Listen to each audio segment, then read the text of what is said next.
Et bienvenue à l'apéro du Captain Web. Captain Web. Ah, c'est l'apéro. Ça décoiffe avec le capitaine. Salut, c'est l'apéro là. Et voilà, vous écoutez le 9ème épisode de CaptainWeb.net, toute l'équipe est au grand complet. Nous sommes le mardi 20 octobre. Et qui c'est qui commence à faire le petit tour de table? Coucou, bonsoir à tous. Ce soir, rubrique de folie. Comme j'ai pas préparé grand chose, j'ai amené le manuel de ma photocopieuse et je vais vous le lire. C'est super, mais je crois que personne n'a rien préparé ce soir, donc ça va être génial. Si, moi j'ai préparé des trucs. Bon, moi aussi un peu, mais 2-3 lignes. Pour un was-of du Quick and Deadly, plein de petits was-of ce soir. Ah, c'est chouette. Et ce soir, quand même, ça fait 8 semaines non-stop qu'on enregistre une fois par semaine. Je tenais à le préciser, parce que c'est quand même pas n'importe quoi. Ça prouve que nous sommes... D'accord, très bien. Alors moi ce soir, est-ce que j'ai voulu faire un peu léger cette fois-ci, hein, j'ai pas envie qu'on sombre dans le gras, dans le sein doux, dans le pavé quoi. Donc j'ai invité un petit chanteur français, n'est-ce pas, Gargorov. Donc il sera là, Gargorov. Gargorov. Voilà, Gargorov. Ça s'appelle ou c'est juste comme ça? Ouais, non, c'est son nom, c'est un peu guttural quoi. Il fait du rock and roll, plutôt du hardcore rock and roll, plutôt du grindcore quoi. Bon. Ouais, ça promet. Ça promet, ouais. Ça va être sympa. Bah voilà. Et Captain Quacos? Quacos, il a fait son tour, ça y est. Ah bon, bah tiens, je vous écoute même pas, excusez-moi, j'étais plongé dans mes pensées. Ouais, je vois ça. Donc nous, comme d'habitude, il y a des actus ce soir. Sinon, juste un petit mot, on va parler avant de passer à la suite, de le super after de la semaine dernière, parce qu'il y a des gens qui ont juste écouté le podcast en téléchargement et qui n'ont pas su ce qui s'est passé après la fin de l'émission. Eh ouais. Et alors on a tué des hamsters toute la nuit. Voilà, exactement, pendant 1h30 de suite. Donc on va massacre de hamsters. Ouais, l'after des ouf. Je sais qu'il y en a 2-3 sur le chat qui étaient présents lors de ce moment mythique. Il y en a qui étaient allés se coucher, c'est peut-être pour vous les mecs, parce que vous avez retenu des choses. Même lors de ton père a slamé, alors c'était pour vous dire un peu le niveau du broadcast. On a eu une invitée surprise, mais on n'en parlera pas, ce sera pour le prochain PPI. Et sinon, ce soir c'est un peu spécial parce que nous avons en direct, nous enregistrons pendant la cérémonie des hot doors, les mecs. Marc, il nous écoute pas, alors. Je sais pas, non, je pense pas que Marc nous écoute, mais par contre, nous avons des correspondants en direct sur le chat qui vont éventuellement nous retransmettre la cérémonie et nous dire à quel moment sont les prix. Donc, on m'a dit que le prix du meilleur scénario était déjà passé. Ah, c'est qui? Écoute, je sais pas. Qui c'est, les mecs? Ah bon, d'accord. C'est un mec. Marc Dorsal. Je crois qu'il y avait un plombier dans le scénario. On m'a fait remarquer que les gens savaient pas qu'il y avait des scénarios dans les films de cul. Ah non, bah non. Ah bon, c'est poussé d'ailleurs. Ouais. Bon, c'est l'ordre des figures qui change. Ah d'accord, ah oui effectivement, ça change tout. Comme au Tetris. Ouais. Voilà. Ouais. Bon, ça. On lance l'actu? On lance l'actu. Des buts, des poneys et Internet. C'est l'actualité du web. Ok, alors la grosse actualité ce soir, est-ce que vous savez ce que c'est? Parce que là, c'est quand même de l'actu très très fraîche quoi. Qu'est-ce que c'est donc? J'ai cru que Quaco ça allait répondre. Non. Non. C'est les nouveaux produits Apple, parce que quand il y a une keynote, Apple sort des produits de merde pour qu'on parle des produits de merde. Ah d'accord. Et quand il n'y a pas de keynote, ils sortent quand même des nouveautés assez essentielles. Comme ça, on parle quand même d'eux. C'est génial, non? Ah c'est super, c'est génial, c'est fantastique. Alors, est-ce que vous voulez faire le tour un peu des nouveautés Ouais, vas-y, fais péter. Oui. Alors, parce qu'il y en a pas mal. Ils ont fermé le store à 17h pour 1 heure, comme tout, comme à chaque fois. Et ils nous ont sorti 2-3 trucs. Alors, ils nous ont sorti déjà un nouveau MacBook. Voilà, vous faites ça à chaque fois que je vous dis quelque chose. Ouais, voilà, c'est ça. Alors ton père, tu peux ranger ton sexe s'il te plaît, il dépasse de ton pantalon. Il dépasse de ta bouche. C'est pas le sien, c'est celui de quelqu'un d'autre. Alors bon, nouveau MacBook. Je répondrai même pas. Ouais, il est occupé à boire, de toute façon, c'est pas grave, on s'en fout. Nouveau MacBook, est-ce qu'il est bien, est-ce qu'il est beau, est-ce qu'il est frais, écoute, est-ce qu'il est rapide? Plus beau que l'ancien, il y a un nouveau design, alors attention, avec une coque unibody. Est-ce que quelqu'un sait ce que c'est? Bah oui, c'est une coque sans aucune soudure. Exactement. Mais l'ancien avait déjà ça.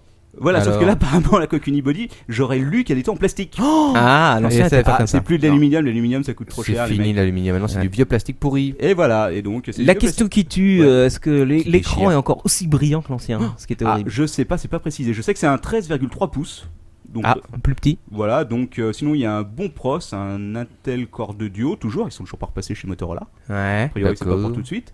Il y a de la RAM, alors, un truc intéressant, il y a un trackpad multitouch. Bah ouais. L'ancien avait déjà ça? Ouais. Ah bah écoute. Il y a beaucoup de différences entre le premier et l'ancien, sauf que celui-là est en plastique. Voilà. Donc ça explique peut-être la hausse de prix. Non, je déconne, je sais pas. Ça coûte 899 €. L'ancien était au même prix ou il était plus cher? C'est toi le spécialiste. Non, je crois que c'était un peu plus cher quand même. Ah bah écoute. 999 il me semble le premier. Ok, mais c'était pas un 13 pouces. Ils avaient arrêté les 13 pouces. Bah écoute, j'en sais rien. Là, c'est un 13,3, c'est pas un 13 pouces non plus. Enfin, un 13 pouces, ils étaient commencés à 15. Quoi. Ouais, bon, bref. Bon, c'est ça l'actu Apple. Alors, attends, non, il y a des nouveaux trucs. C'est quoi? C'est bien qu'ils se ferment pas leur boutique comme ça juste pour un MacBook. Non, attends, tu crois quoi? Alors, il y a une nouvelle souris. Et là, vous allez flipper parce que c'est vraiment du neuf. Elle a 4 boutons. Non, elle a pas du tout de bouton. Oh non, mais c'est impossible. Une souris touchpad. Exactement, une souris multitouch avec la technologie donc multitouch. Alors franchement, j'ai essayé de comprendre comment ça marchait. Je pense que tant que j'ai pas le truc sous la main, j'aurais du mal. Enfin, je vois le principe, mais au-delà de ça, si tu veux, j'ai du mal à imaginer à quoi ça. Tu la titilles, tu la tâtonnes, tu la pupulses. C'est comme un iPhone, donc imagine que t'as ton iPhone sur la main, et tu t'en sers comme souris quoi. Ah ouais, bah c'est pourquoi pas. Uniquement pour Macintosh ou elle marchera sous d'autres ordi? Non, tu l'auras dans le cul si t'as un PC. Mais oui, c'est pour des Maciens, des Macintoshiens. Heureusement. Alors, des Applesiens. Le prix quand même, 69 €. C'est pas de la souris de merde, hein, ce prix-là. Ouais, c'est pas le. Oui, non. Et sinon, ça sera comme livré en standard avec les iMac. Donc si tu claques une fortune dans un iMac, t'auras la souris avec.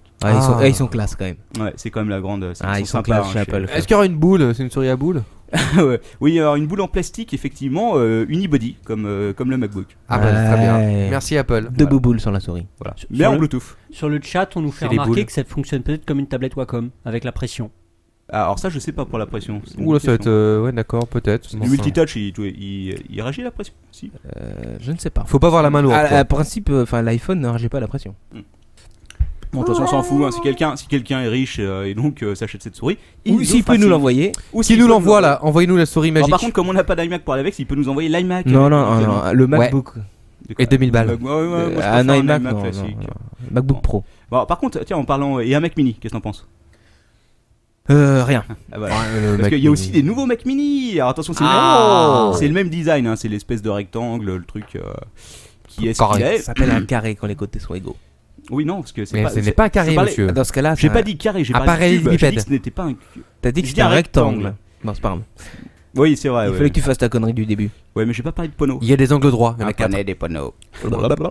Dans ce cas, c'est un carré, c'est pas un cube. Bref. Donc, nouveau Mac Mini, nouveau pros, 2 Go de RAM, 4 Go en option, 1,31 kg, 549 à 749 holo. Ça fait quoi? Ça commence quand même. Il y a l'ABS? Je sais pas, par contre il y aura le GPS éventuellement dedans. Voilà. C'est intéressant ça. Et sinon il va être livré dans une version spéciale avec, alors là c'est la grande question du jour, avec le serveur Léopard. Alors qu'est-ce qu'on fout avec un serveur sur un Mac Mini? Ça fonctionne? Ça doit fonctionner, imaginons-le. Et s'ils sont aussi ambitieux, c'est que il y a des gens qui attendent ça à mon avis. Ouais, sur les sites de boules peut-être. Je ne sais pas. Moi j'ai une autre question, c'est par rapport au MacBook, mais j'ai le droit de revenir ou pas? Ouais, oui, t'as le droit. Parce que on s'est tous plaints, moi y compris, que sur les anciens modèles MacBook, ils avaient enlevé la FireWire 400. Quoi? Oh bah écoute, je vais te dire ça tout de suite. L'ancien, alors laissez-moi consulter mes notes. Je crois que c'est fini FireWire. Il y a du Bluetooth, il y a un port Ethernet Gigabit. Bluetooth. Un port mini DisplayPort, je sais pas du tout ce que c'est. Mais je vois pas effectivement de mention. Non, c'est fini le FireWire. Il fallait acheter un adaptateur pour avoir un FireWire. C'est une honte. C'est pas toi qui me cassais les burnes avec le FireWire à me dire que. Si. À me dire que c'était Mac qui l'avait inventé et tout. Non, je me dis ça. N'importe quoi. Non, tu as dit que c'est le Mac, c'était génial parce que c'était les premiers à avoir sorti du FireWire. C'est Fire qui l'a inventé. En série sur leur Mac, ouais. Ouais. Mais finalement, c'est les premiers à les arrêter aussi. Ouais, c'est ça. Donc, ils sont en avance, c'est pour ça. Ah bon, bah écoute. Tandis que moi, sur mon Sony, désolé les mecs, je l'ai. T'es trop fort. Ouais. Et enfin, surtout, il y a des nouveaux iMac. Je sais que vous attendiez tous pour vous en acheter un. Absolument. Qui c'est qui va s'en acheter un? Moi, le 32 pouces. Moi, le 64 pouces. Ouais. Alors, je vous préviens, c'est plus la grande nouveauté, c'est que maintenant, c'est du 16/9. Et effectivement, c'est du 21,5 pouces et du 27 pouces. Ah d'accord. Voilà. Bon, sinon, il y a de la grosse carte vidéo, il y a 4 Go de RAM, etc. Il y a la nouvelle Magic Mouse. Pas Magic Mouse. Notez bien les différences. Et ça coûte très cher comme d'habitude, entre 1099 et 1799 €. Ça va. Ah c'est un peu, c'est pas donné. Enfin bon, ça va. Ouais, non, c'est un bon prix pour ce que c'est quoi. Mais bon, c'est ce qu'on connaît Mac quand même Apple quoi. Ouais, c'est ce qu'on gagne pour un apéro du Capitaine. Après j'espère. Ouais, bah oui, voilà. Ouais. je vous envoie les chèques en 2013. Hein, d'accord, merci. Voilà, vous me rappellerez à cette époque-là. Voilà. Et donc j'espère que les souris tiennent parce que sinon si à chaque fois il faut acheter une souris à 69 €, ça va coûter très cher. On va arrêter de parler de Mac juste pour dire qu'ils ont annoncé des bénéfices records, mais je crois que ton père est au courant parce que c'est toi qui m'en as parlé en premier. Donc tu n'arrêtes pas de parler de Mac en fait. Des bénéfices records. Oui, des bénéfices records chez Apple. Vous record. voulez des chiffres ou ça vous fait chier? Vas-y, fais péter les chiffres. Bon alors en gros, bénéfice net de 1,67 milliard sur le 4e trimestre. C'est pas mal. Au titre de son 4e trimestre, donc je pense que c'est décalé d'un trimestre, c'est ça? Combien de pourcents dans la poche de Écoute, je sais pas, ça a augmenté de 47% en un an, chiffre d'affaires a grimpé de 25%. Ah, quand même, c'est du lourd. Ça se rapproche des 10 milliards de dollars, bon, voilà. Ils se portent bien, quoi. Est-ce que vous savez combien ils ont vendu de matos? Non. De quel matos? Tout confondu. Beaucoup plus d'iMac que d'iPod, je crois. Alors, iPod, beaucoup d'iPhone que d'iPod. iPhone, c'est ça. Alors, à votre avis, qu'est-ce qui se vend le plus? iPod, iPhone ou Mac? iPhone et après iMac. Je pense que ça doit être les iPods. Ah, Manox a raison. iPod en premier. Ça semble évident. Encore. Ensuite, en second, l'iPhone avec 7 millions. L'iPod, il y en avait 10 millions. Et 3,5 millions seulement d'ordinateurs Mac. Ouais. Ah, mais c'est iPod tout confondu aussi. Enfin, tous les iPods confondus. Bah oui, bien sûr. C'est la gamme, enfin les gammes iPod. Du truc de chiottes ou gros truc qui tombe en panne. Ouais, bon. Et qui explose. Pardon. Voilà, exactement. C'est l'iPhone. Voilà, on va passer à autre chose. Ah. Ouais, je vais vous parler encore de chiffres. Aujourd'hui, c'est le podcast spécial chiffres, les mecs. Spécial chiffres. Je vois dans vos yeux que vous êtes les tutunes. Que vous êtes emballés. Alors, est-ce que vous connaissez Technorati? Technorati, c'est un site web. C'est un site web, ouais, effectivement. C'est le site web des rats qui font de la techno. Voilà, c'est à peu près ça, quoi. Donc en gros, c'est un moteur de blog censé remonter les meilleures actus au niveau des billets, etc., etc. D'accord. Et donc, bon, ils ont lancé une nouvelle maquette, mais surtout tous les ans, ils sortent un truc qui s'appelle le rapport annuel de la blogosphère. La blogosphère. Qu'est-ce que c'est que ça donc? Marc sort de sa corps. Est-ce qu'on a des nouvelles du Hot d'Or ici? De Marc, combien d'Hot d'Or pour Marc? Non, écoutez, pas pour l'instant. Bon, Technorati donc travaille dans le porno, on avait compris. Gros, ils sortent tous les ans des chiffres sur la blogosphère et je vois que ça vous passionne, vous adorez ça. Ouais, vas-y. Est-ce que là je suis en train où est le capitaine web là-dedans? Qui adore. Il crache ta Valda. Balance la sauce. Ok, à votre avis, quel âge ont les blogueurs professionnels en moyenne? 25 ans. 18 ans. Plus 35. Bah non, ils ont une trentaine d'années. 90 ans. 12 ans. Écoutez, une quarantaine d'années. Alors, on n'en sait rien parce qu'en fait, super. Ils mentent tous sur leur âge. Préparez-vous parce que j'adore cette statistique. 60% des blogueurs pros sont âgés entre 18 et 44 ans. C'est précis. C'est super précis, non? Bon, et que 60%. Entre 18 et 44 ans, 60%. Voilà, donc ça veut dire qu'il y a 40% qui ont plus de 44 ans ou moins de 18. Comme ils sont pros, je pense qu'il n'y en a pas des masses qui ont moins de 18. Les pros de 12 ans et demi. Alors, principalement, c'est des mecs. Il y a 3/4 de blogueurs hommes. Ah bon? Voilà. Chacun administre 4 blogs en moyenne et ça, c'est impressionnant. Oh là là, quels blogs qui sont jamais mis à jour? J'ai un bon chiffre qui nous vient du chat. D'après PlaySix, 89% des blogueurs sont vivants. C'est exact et on a une pensée pour les 11% qui sont morts. Donc ça doit faire partie de la tranche haute peut-être des estimations de Technorati. Au-delà de 80 ans, ils doivent probablement... Technorati, ils ont l'air extrêmement clairs sur leur chef. Voilà. Et à votre avis, 10% des blogueurs disent bloquer plus de combien d'heures par semaine? Au moins 10 heures. Par semaine? Ouais, 10% d'entre eux. Ouais, c'est la tranche haute. Mais ça veut dire quoi bloguer? C'est-à-dire préparer un article? Alors, tu blogues, mec, putain. Ça comprend la veille, donc le fait de chercher les infos, et d'écrire. Parce que souvent, c'est pas forcément... 40 heures par semaine. Bingo, putain, pile poil. Je sens que quelqu'un avait volé mes feuilles et c'était du tout, mais je suis un blogueur professionnel. Ouais, c'est un vrai blogueur.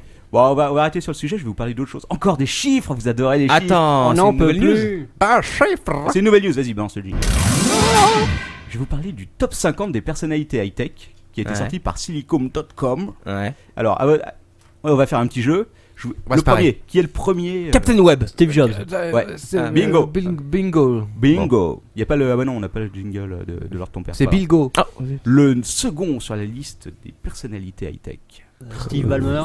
Steve Balboa. C'est plus dur, hein, déjà. Perez Hilton. Non. Alissa Milano. Lord ton père. C'est lui. C'est effectivement Lord ton père. Non, c'est Evan Williams. Et là, je suis sûr qu'aucun d'entre vous sait qui c'est. Qui est cette personne? C'est le cofondateur de Twitter, les mecs. Tout de suite. Le cofondateur. Alors, le troisième, vous le connaissez peut-être. Vas-y. Personne balance de trucs sur le chat. Roger Rabbit. Non. Perdu. Marc Dorcel. Oui, gagné. Donc c'est Marc Dorcel. Ah bon? Bon, non, c'est le cofondateur de la Wikipédia, Jimmy Wales. Alors je vous le fais dans l'ordre: Eric Smith, Robert Murdoch, que tout le monde connaît. Ouais, bien sûr, Robert. Murdoch, comme dans Fox News. Voilà. Fox Mulder. Quelqu'un très à gauche, limite révolutionnaire, Robert Murdoch. C'est un gros rebelle. Ouais, on m'a dit qu'il faisait des choses pas possibles. Il soutient le Front de Libération du Guatemala. C'est vrai? Voilà. Et alors le 6, Mark Zuckerberg qui a fait Facebook. Et le 7, et on va s'arrêter là. Attention. Je vous donne un indice, c'est un homme politique. Vache. Barack Obama. Français? Ouais, Barack Obama. C'est un peu perplexe, mais ils ont pris en compte sa campagne qui était basée essentiellement sur Internet. Enfin, en tout cas, grandement sur Internet. Et voilà, après lui, il y a Tim Berners-Lee qui doit être... On a dit qu'on s'arrêtait au 7ème. Oui, c'est vrai, bon, exact. D'ailleurs, je vous ai trouvé un autre truc. Encore des chiffres. J'ai trouvé les 10 geek girls les plus chaudes d'internet.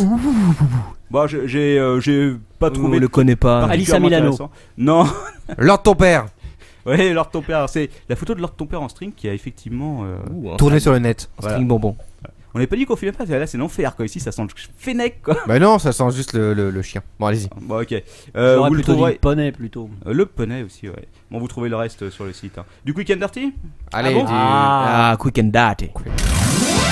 Ok, accessoire oui à la con après la boule de bowling, le vélo d'appartement. C'est pas con ça. Alors tu les utilises en même temps que les haltères et le wifi. Voilà, là, exactement. Tu pètes un câble. Voilà. Voilà, est-ce que tu peux faire le Tour de France grâce à ce vélo? Ah bah écoute, en tout cas il y a un jeu qui est fourni avec, donc tu pédales et pendant ce temps-là t'avances sur le truc. Alors évidemment il y a des esprits chagrins qui pourraient dire qu'on pourrait aussi bien acheter un vélo et aller pédaler.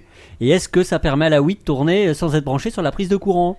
Ah écoute, ça serait intéressant. Je ne sais pas. Et est-ce qu'on peut faire est-ce qu'il y aura un jeu vidéo là-dessus qui va sortir une course de vélo? Bah les oui, mecs en ligne, les mecs qui pédalent le plus possible. En ligne, je sais pas. Par oui, contre, en ligne. Le Tour de France attention, Online. le petit détail amusant, c'est compatible avec Mario Kart. Oh, c'est intéressant. Ça va pas aller vite sur le Et là, circuit. je veux voir Lord ton père sur le vélo en train de faire une course de Mario Kart. Dans 10 ans, les jeunes de 20 ans auront des cuisses énormes. Et ouais, et ça va être la fête.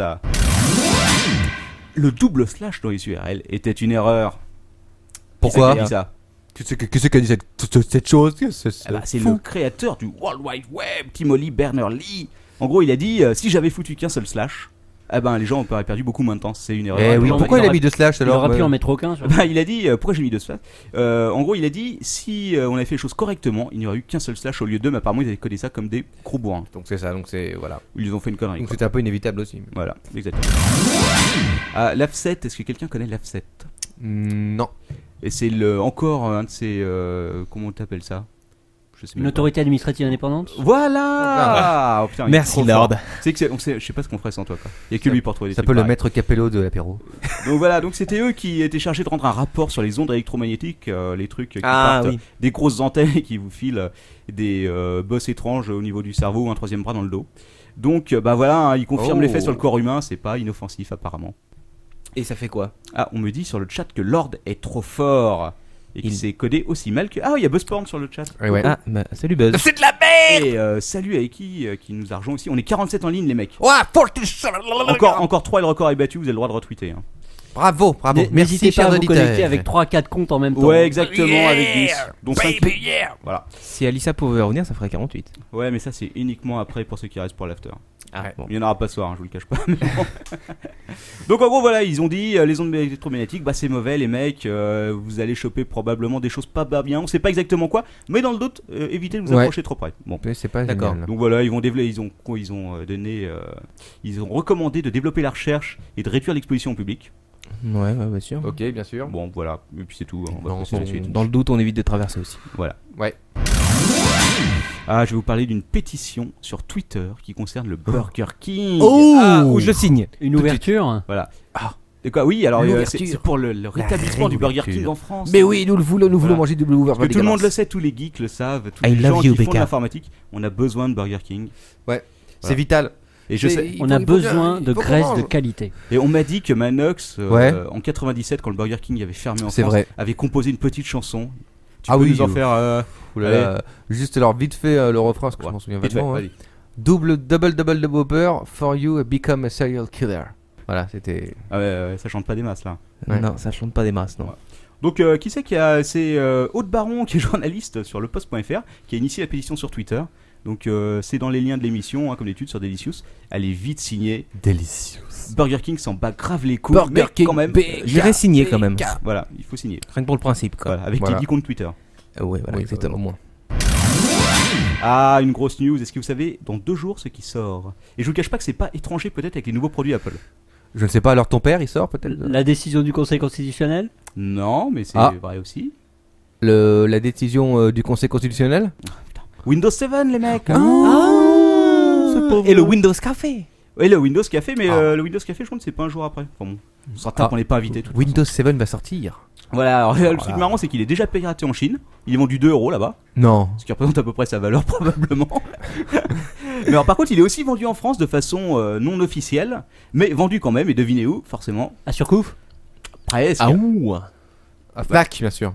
Presque, si je te dis presque à Surcouf. Chez les Chinois de Rue Montgalet. Rue Montgalet. Alors par contre, ils te le vendent au bon prix. Donc 2 €. Le truc marrant, c'est que même s'il n'est pas officiellement en vente, et Microsoft réprouve fermement ces mauvaises méthodes, il est quand même activable sur Internet. Donc comme quoi, si tu veux. Bon. Merci Internet. Voilà. Donc sinon à propos de Surcouf, ils lancent samedi leur journée d'inauguration officielle. Ça va être beau ça. Ils ont tout refait et il y a une espèce d'immense merde modélisée qui fait 10 mètres sur 10 en forme de météorite qu'ils ont foutu devant le magasin. Ils ont essayé de le planquer salement avec des bâches. Alors je sais pas ce que c'est, mais je pense que ça va être bien vilain. Là, ça va être une grosse décoration de Surcouf, le capitaine là. Une question comme Captain Web, est-ce qu'il y en a un parmi vous ici qui iront faire un petit tour à Surcouf où il va ouvrir? Ah écoute, samedi matin, il se peut que j'y aille. Moi aussi. De toute façon, je passe devant, on a bossé. Un petit contrôle, ce serait sympa quand même. Mais vu la gueule de la décoration qu'ils ont fait, j'ai très très peur. Il y a une vidéo qui traîne sur le net. Elle est excellente cette vidéo. Ah, tu l'as vu? Ah bah oui. Exceptionnel. Ils se veulent de. Un vrai film de science-fiction. Ouais. Ils sont tous devant Surcouf, on regarde vers le ciel. Et là, apparemment, il y a des ovnis qui arrivent ou je sais pas. À mon avis, c'est M. Night Shyamalan qui l'a réalisé. C'est le futur. Ah ouais, ça va être ça. Ah super. Je maintiens ma théorie de la météorite parce qu'il y a la grosse météorite en mousse là qui est devant. Enfin, ce qui ressemble parce qu'on voit que le top, ça fait quand même 4 à 5 mètres de haut. Ça va tomber sur la tête de quelqu'un. Donc je pense qu'ils ont enfermé quelqu'un dedans qui va peut-être sortir avec des cadeaux. Le capitaine Surcouf va sortir. Une stripteaseuse. Voilà. Sinon, en revenant sur Windows, il y aura 4 versions différentes qui iront de cher à très très cher. 4 seulement? Ouais, c'est 4 parce que pour Vista, il y en avait 7 ou 8. Ah bah, si tu comptes les mises à jour, ça en fait 7. Ah, quand même. Voilà. Pour 4 versions complètes. Pour 7. Pour 7, ouais. Non, d'accord, mais Vista, il y avait 7 versions en vente, quoi. Allant de la standard à la premium. Il y avait la standard family, la family premium, la funky family. C'est un peu la même chose, il y a la premium, l'intégrale, et puis il y a une version familiale aussi où tu as 3 licences. Voilà. C'est comme au Pink Paradise, quoi. Voilà, exactement. Il y a le saut soft, il y a le saut moyen et le saut premium, quoi. Voilà, bon. VIP. Sinon, une dernière petite news. Attention, les 5 milliards de tweets sont battus. C'est pas vrai. Carrément. Et grâce à qui? Je sais pas. Grâce à Captain Web. Grâce à pas été identifié, mais les serveurs de Twitter ont planté à peu près au même moment, comme d'habitude. Donc voilà, et puis c'est tout pour les actus. C'était assez calme cette semaine, franchement, il n'y avait pas énormément de trucs. Pas énormément d'actu là, Captain. Ouais, voilà. Alors, est-ce qu'on a des nouvelles sur le chat des hot d'or Non. Ah, ça serait une actu fraîche, ça. Ouais, on attend nos correspondants là. On veut de la news. Allez. Il me semble qu'il est parti. Oh, putain. Ah, il est parti au dehors, c'est normal. Il est plutôt parti au chat parce que je crois qu'il était devant sa télé quand même. Ah, d'accord. Ok. Donc, si t'as fini, Captain, donc c'est l'heure de l'ordre de ton père. C'est l'heure de l'ordre de ton père. Juste avant, l'ordre de ton père va mettre le petit. Pas tout à fait. Ah bon? Tu nous as cher préparé capitaine, quelque chose de pourquoi donc? Non, rien de particulier à part mon manuel de photocopieuse. Mais cher capitaine, il manque quelque chose dans cette actualité. Mais oui, cher capitaine. On m'avait promis un cadeau. Moi aussi, on m'avait promis un cadeau. Plutôt que de nous balancer des chiffres où on s'ennuie à mourir là. Ah, mais j'avais oublié d'en parler, c'est vrai. Est-ce que tu veux vraiment que je te parle de mon exceptionnelle sortie jeudi soir à la soirée des 10 ans de Windows Messenger? C'est pas putain la vache. Mais c'est comme une expédition en badge presse. Oui, alors j'avais une accréditation presse. Je tiens à dire quand même que, sans mentir, sur le petit papier à l'entrée, il y avait marqué Monsieur Siegfried Touvenot et à côté il y a marqué Captain Web. Et là tu viens balancer ton nom. Voilà. Et voilà, bravo. Alors vous pouvez venir le harceler maintenant. Alors si les avocats veulent appeler Monsieur Siegfried Touvenot. Voilà. Raconte-nous la soirée. Alors en gros, il y avait un buffet, il y avait du champagne, on pouvait bouffer gratos, donc forcément j'étais obligé d'y aller si vous voulez. Ouais. Il paraît que tu as vu Vincent McDoom. Oui, alors c'était un peu la cérémonie des crevards quoi. Tu étais une star parmi les stars alors. Oui, pas vraiment. Déjà, une erreur à ne pas faire si vous êtes invité à des soirées. Surtout, arrivez avec 1h30 de retard. Si vous arrivez à l'heure, c'est foutu. Bah bien sûr, faut toujours arriver en retard. Arriver à l'heure, Captain. Bah ouais, mais si tu veux, pour une fois, je m'étais dit bon, je vais essayer d'arriver à l'heure. Pour Windows. Voilà. Puis je me suis dit surtout, sinon les mecs auront bouffé tout le buffet, avant que j'arrive. Et bah non, je suis arrivé pratiquement en premier. Il y avait de l'alcool. Alors il y avait de l'alcool. Il y avait beaucoup d'alcool. Est-ce que la bouffe était bonne? Il y avait des petits fours qui étaient pas mauvais ma foi. Donc après 1h30 à attendre, il y avait en fait, je vous explique, c'était une soirée des 10 ans de Windows Messenger. Il y avait du sauciflard. Oui, il y avait des petits bouts de sauciflard. Ah bah voilà, alors ton père me fait signe qu'il ne faut pas me couper la parole parce que c'est une histoire importante, oui, c'est très poignante, que dis-je. Allez, voilà. Donc c'était la soirée des 10 ans de Windows Messenger et c'était la soirée aussi de Dragonfly reconnaissance vocale. Donc en gros, le thème de la soirée c'était humain contre dragon. Oh, humain contre dragon. Voilà, alors je vous explique le principe. D'un côté, vous avez quelqu'un qui tape sur un clavier. De l'autre, vous avez quelqu'un qui parle dans un micro et le logiciel de reconnaissance vocale tape le texte. Voilà. C'est génial. Ouais. C'est absolument génial. Je sais pas, j'hésite en pas parce que je crois que je vais jamais être invité de ma vie. Allez, crache le morceau, balance la sauce. Tout. Voilà, on me cite sur le chan Dragon Naturally Speaking exactement, et c'est même la boîte qui s'appelle Nuance qui fait Nuance. Voilà, merci pour ces précisions. Voilà, Oui, donc alors vas-y, la reconnaissance très bonne vocale. attachée de presse bien bonasse. Donc il n'a rien reconnu du tout. Alors au contraire, alors franchement, si j'ai pas testé, je voulais tester le logiciel en fait avant d'en parler, j'ai pas eu l'occasion parce que j'ai pas pu sur Pirate Bay, il l'avait pas. Arrête de tourner autour du pot, balance. Alors, merde. Le logiciel est impressionnant si c'est vraiment le logiciel qui fonctionne tout seul et si c'était pas une vidéo qui était diffusée en même temps que le mec parlait. Bon, alors j'en sais rien, je serais mauvaise langue de dire que tout était truqué. Il y avait un concours quand même, ils avaient récupéré 3 mecs sur internet. Il y a eu des finales là. Il y a eu pendant 3 semaines, je crois, il y a des mecs qui tapaient, qui essayaient de s'entraîner à taper le plus vite sur internet. Oh putain. Pour savoir qui allait être le finaliste. Et il y a eu 3 finalistes. Le grand prix était de $10 000. Oh, quand même. Ah, tu rigoles pas là. Je crois que c'est 10 000 €. Quand je suis arrivé, c'était passé à $10 000. On comprend le taux de change. Des bons vieux malades là-bas. Étant ce qu'il est. Bon. Donc, les 3 jeunes, relativement jeunes, il y en avait un qui avait moins de 17 ans, sont montés sur la scène et sont après un spectacle. Le dragon. Alors, d'un côté, tu avais le PDG de la société, 10 ans de diction pour faire fonctionner son logiciel. De l'autre côté, tu avais les jeunes sur un clavier. Les jeunes. De bornes RATP avec des touches téléphoniques, de cabine téléphonique. Ah, mais. Alors, forcément, je cache pas. La fille qui a commencé, elle a vu ça, tout de suite, elle est devenue blanche. Hein, elle a fait. Oh my God. Donc, elle a commencé à taper. Elle avait fait exactement 3 mots. Le mec en face avait fini. Donc, l'animateur qui était quand même sympa lui a dit bah écoute, t'as perdu et tout, mais c'est bien, t'as fait quand même 3 mots. C'est bien, bravo. En face, il a eu le temps de faire 50 lignes. Forcément, c'est normal. Dragon Speaking est le meilleur logiciel. Et Dragon Speaking est très très très fort. Ah, si, honnêtement, il était très très fort. Surtout sur les claviers RATP. Pas une erreur quoi. Oui, l'avantage du dragon c'est qu'il n'a pas tapé sur un clavier RATP. Bah non, il est très puissant. La fille a essayé de protester, hein. Elle a fait c'est ouais, mais le clavier est pourri, clac, et là on lui a coupé le micro et on est passé au suivant. Les deux suivants se sont fait rétamer de la même façon, ils avaient aucune chance. Il y en a quand même un qui a réussi à taper, je crois, une phrase entière. Je vous cache pas que les textes étaient pas simples, hein. Ils avaient fait donc il a réussi à taper une alors à la fin, si on se dit alors qui a gagné les $10 000 à votre avis? C'est le dragon. La personne. C'est le dragon. Et voilà, c'est lui. Qui les remporte dans sa poche et ça sert à pouvoir payer s'acheter des nouvelles écailles. Voilà. Tu m'as indiqué, Captain Web, que en regardant le concours, parce qu'il y avait une vidéo, je crois, et qu'il y avait un léger décalage temporel. Écoute, je sais pas, mais personnellement, j'ai le cerveau qui lag un peu, donc j'ai eu l'impression effectivement que la machine écrivait avant que le mec dicte carrément plus vite, mais il y a peut-être une fonction télépathie que je ne connais pas. Donc, mais en même temps, son boba connaît le pouvoir du dragon. Voilà, j'ai une mauvaise vue et tout, donc je n'irai pas affirmer cela. Voilà, mais effectivement, le truc corrige très très vite, hein, vraiment très vite. Autant le dire. 10 sur 10 à l'œil gauche, 10 sur 10 à l'œil droit, c'est mauvaise vue. Dans la vidéo de présentation, il corrigeait extrêmement vite, quoi, plus vite que le mec qui dictait. Bon, bref. Putain, balèze, le dragon. Non, mais ce serait de la diffamation. Ce n'est pas le cas, bien sûr. J'ai toute confiance dans l'entreprise, même s'il n'y avait pas d'huissier de justice, mais bon, c'est normal, ils ont lieu. Il avait dû être retardé sur la route. Bon, ça arrive. Hein. Ça peut arriver. Voilà, et donc, dernière chose. Donc, oui, après, ça a été la fête. Il y avait un sosie de Michael Jackson qui t'apprenait à faire le moonwalk.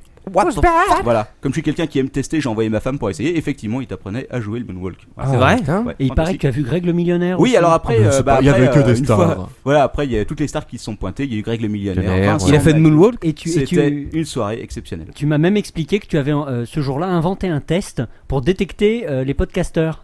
Oui, alors effectivement, si vous voulez, non, pas les podcasteurs. En fait, il y avait des blogueurs qui étaient invités à cette soirée.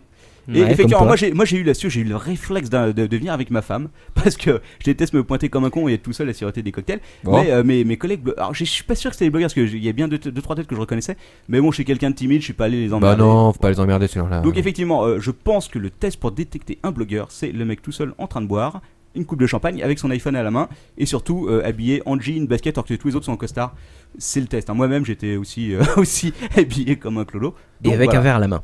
Et deux verres à la main, parce que ma femme était aux toilettes, j'étais en train de siroter le sien en même temps. Ah, d'accord. Voilà. Très bien. Un dernier petit détail pour les 3 heureux perdants qui sont quand même été invités, qui ont pu boire du champagne gratos, par celui qui n'avait pas la majorité évidemment. Ils sont repartis les mains vides, ils sont repartis avec une boîte de Naturally Dragon Speaking Truc. Ils ont de la chance. Et, ils ont de la chance. Et le grand gagnant, celui qui avait été plus que les autres, a gagné la version pro, parce que les autres ont eu que la version standard. C'est bête pour eux.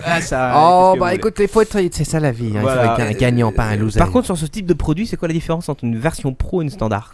Je pense que la standard, t'es obligé de taper, et la pro, le truc de reconnaissance. Mais je me trompe peut-être, j'ai pas regardé la boîte. Hein. Peut-être que la pro, c'est celle qui est écrite avant toi. Ah, c'est vrai, c'est peut-être celle qui a la fonction télépathie. Ah ouais.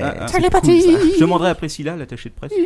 Ouh, Priscilla. Voilà. Je pense que je ne suis pas prêt d'être invité à une soirée de la société Nuance, mais je vous remercie quand même. Le champagne était bon et puis voilà. Surtout si Priscilla collait Alissa. Bon. On va arrêter de parler d'Alissa. Ouais, arrêtons. On est en 45 personnes en ligne. Ouais, ce coup-ci, je vais laisser la parole. Alors ton père, parce que même s'il n'a pas préparé ça, vous voyez que c'est ton tour. Ah, Lord, on t'aime. Et voilà. Bienvenue sur la rubrique de Lord ton père.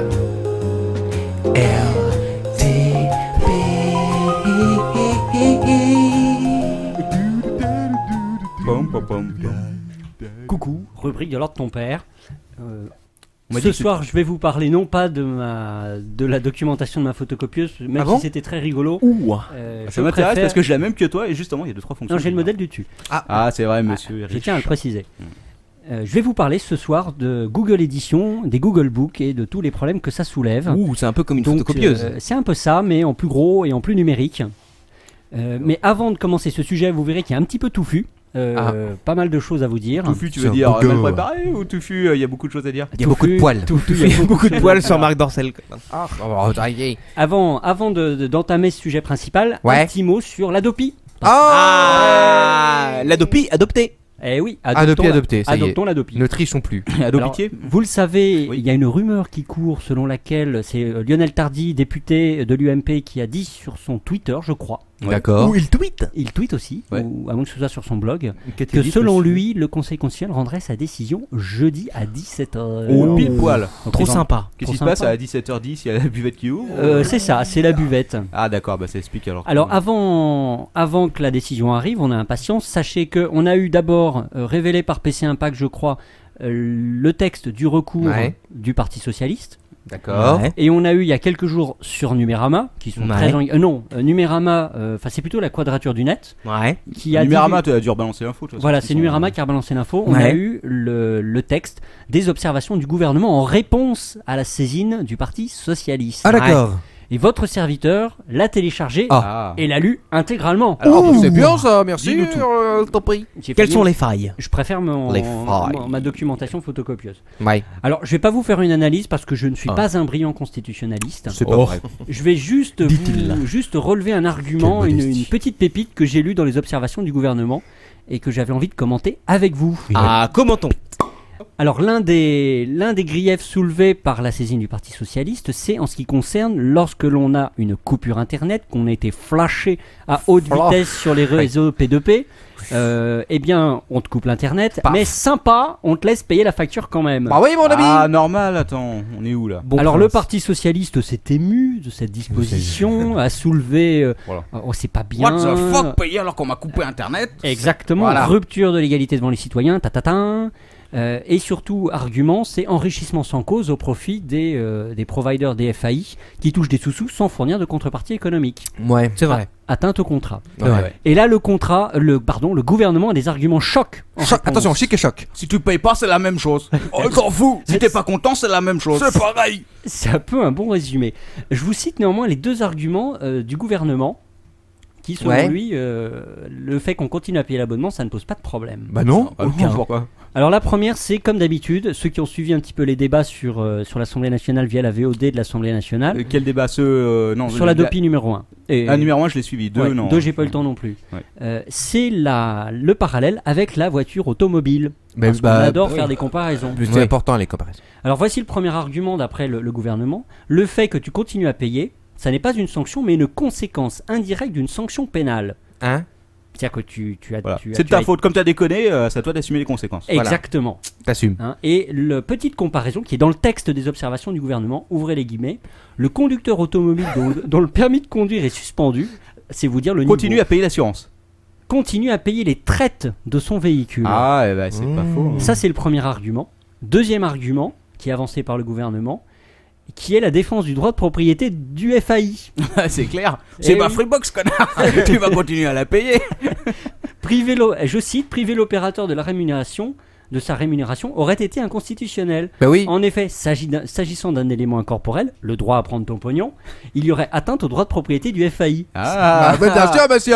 C'est logique. Alors les enfants... Est-ce que comme la voiture, je peux la revendre si jamais... Tu touches un point sensible. Je vous laisse 10 secondes pour dégommer ces deux arguments. Alors moi je dis que d'abord c'est free et que voilà.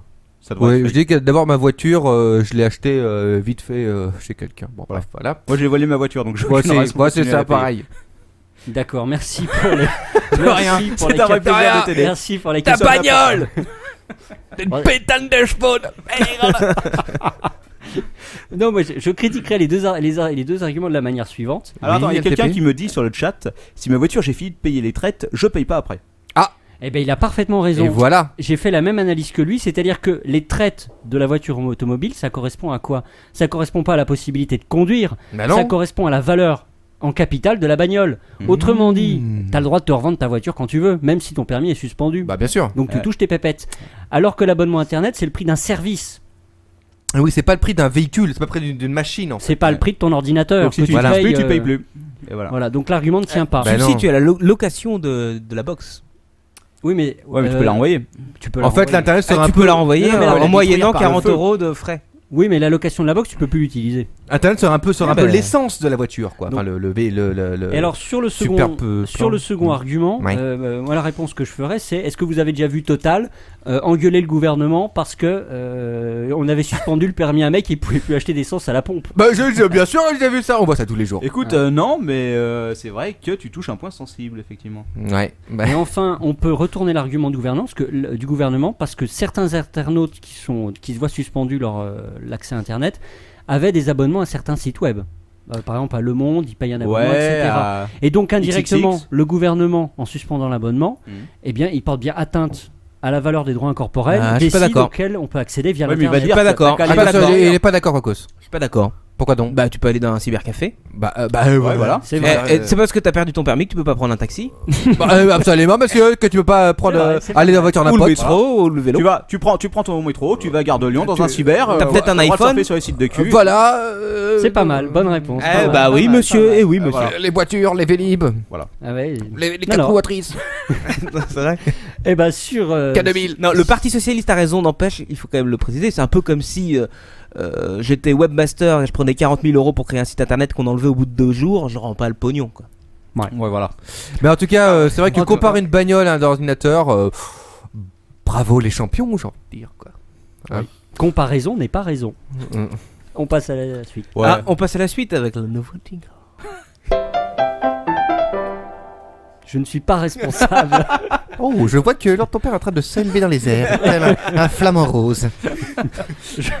Je crois que je ne demanderai pas un nouveau jingle pour le prochain podcast. C'est la France aux chansons qui déteint sur ma partie. Bon. Ce soir, je vais vous parler d'internet. Oh, sans déconner. Dans un podcast high-tech, t'es malade. Eh ouais. Et de quoi vas-tu nous parler sur internet? Du livre. D'accord. Donc tu vas nous parler du livre électronique. Pas tout à fait. Putain. Non, du livre internet. Quelques petits mots. Alors en réalité, je vais vous parler effectivement du livre électronique, du problème de l'édition, les éditeurs, le projet de Google, Google Book, Google Édition, Amazon avec le Kindle. Je vais vous parler un petit peu de tout ça. Je vois qu'on ne m'écoute plus. Si, je t'écoute, je suis avec toi à 100%. Heureusement que mes auditeurs favoris sont là. Mais ils sont là et merci à vous d'être là. Un petit message nous demande de finir la bouteille de whisky pour le prochain apéro. Ça serait sympa de nous renvoyer une bouteille. Voilà. Si tu reviens. Oui. Cher Quacos, on me demande quand est-ce que les jingles seront disponibles en MP3 pour ceux qui ont envie de le mettre sur leur téléphone portable. Pour Noël. Pour Noël, ce sera payant par contre. Désolé. Bah bien sûr. Sur iTunes. Voilà. 99 $. Ah là là. Alors d'abord quelques petits mots avant d'enchaîner directement sur Internet et livres. D'abord on va planter un petit peu le décor comme la semaine dernière. Plantons. D'abord, est-ce que vous connaissez un petit peu le monde de l'édition? Bien sûr. Un petit peu. Bien sûr. Tout petit peu. Moi pas énormément, c'est vrai que Manox lui un petit peu plus que nous. Captain Web aussi, il est en train d'écrire un livre autobiographique. Oui, mais tout le monde l'a refusé. Voilà. Alors la chaîne du livre traditionnelle est en quelques mots très très bref la suivante. Vous avez d'abord l'auteur. Exact. Ouais. Facile. Voir le nègre. Voir le nègre. Non. Lors du premier apéro, on m'avait dit que j'avais dérapé à propos de ce mot-là. On ne dit pas le nègre, le noir, pas pareil. Merci, c'est fabuleux. Non, mais c'est un terme technique. Ensuite, vous avez l'éditeur qui sélectionne parmi tous les manuscrits qu'on lui envoie ou qui éventuellement passe commande à un écrivain. Voir le mec qui s'est fait sucer sous le bureau. Voilà. Oui, mais enfin, alors, voyons. Ah, ça, c'est bien de la merde, mais par contre, ça pourrait se vendre. Je pense que je vais l'éditer. Voilà. Je vais éditer Marc pardon, je voulais dire, d'accord. Qu'est-ce que c'est? Une histoire d'un sorcier dans un château qui se fait entuber je vais avancer parce que j'ai pas mal de trucs à dire. Oh, oui, vas-y. Ensuite, vous avez le diffuseur. Moi, c'est une profession que j'ai découverte. Ouais. Le diffuseur, c'est une société spécialisée, privée, qui se charge pour l'éditeur de commercialiser un livre. Il fait le tour des librairies, de la FNAC, il prend les commandes, etc. Exactement. À côté de ça, vous avez l'imprimeur et le distributeur. L'imprimeur, il imprime. Le distributeur, il distribue. Ah, merci. Enfin, vous avez les librairies, les grands magasins, neufs et occasions. Et enfin, le dernier maillon de la chaîne, c'est qui? Les médias. C'est moi qui achète. Exactement. Mais oui, c'est le l'acheteur. Ah non, tu as oublié les médias. C'est le tout ce qui est communication quand même. Oui, ça c'est plutôt du côté du diffuseur. Ça n'a rien à voir avec le diffuseur.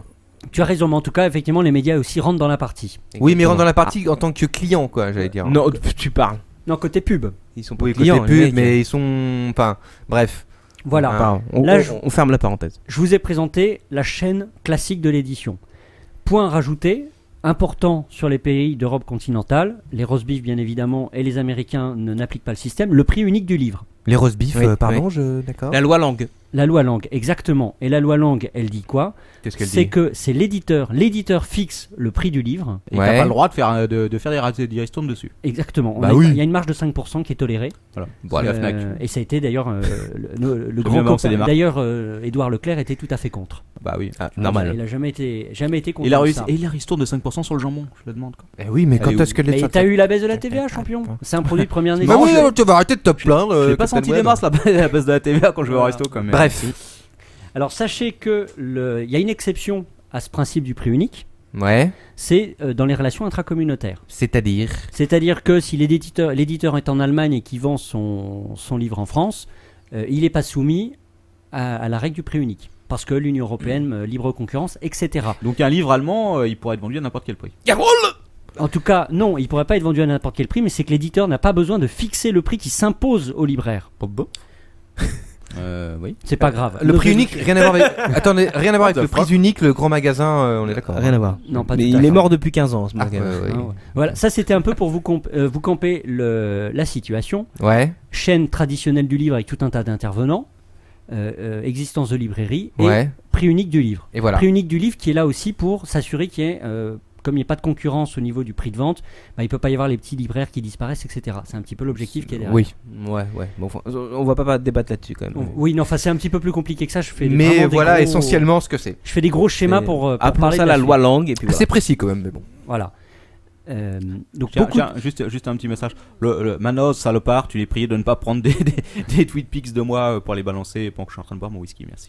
Ah, Manos, vilain, va. Manos. Maintenant que je vous ai Attends, pour Manos. Bien fait. La malle, salaud. Oui, Lord. Donc là, c'était le pays traditionnel, la France de grand-papa. Et blanc, voici Internet, les Américains, Google avec ses gros sabots. On arrive, bordel. Ils arrivent. Et là, ça devient le bordel. We are fucking here, man. Merci, Captain Web. Il est parti en croisade, Captain Web. Sur son poney, là. Sur Internet, la bataille, elle est sur deux fronts. Attention. Le cul et non. Le cul et les nichons, pas tout à fait. Non, alors c'est quoi les deux fronts là, LTP? Le premier front. Moi je prends le front de derrière quoi. D'accord. Le front de devant est plus intéressant. Premier front, la constitution d'un stock de livres électroniques. Ah oui d'accord, et donc ça c'est Google qui scanne. C'est le scan en folie. Quoi. Voilà. Deuxième front, c'est l'exploitation. Ah et ouais, est-ce qu'il faut bien les vendre? En essayant de se débarrasser des éditeurs sans leur filer un copec de cette librairie électronique. Voilà.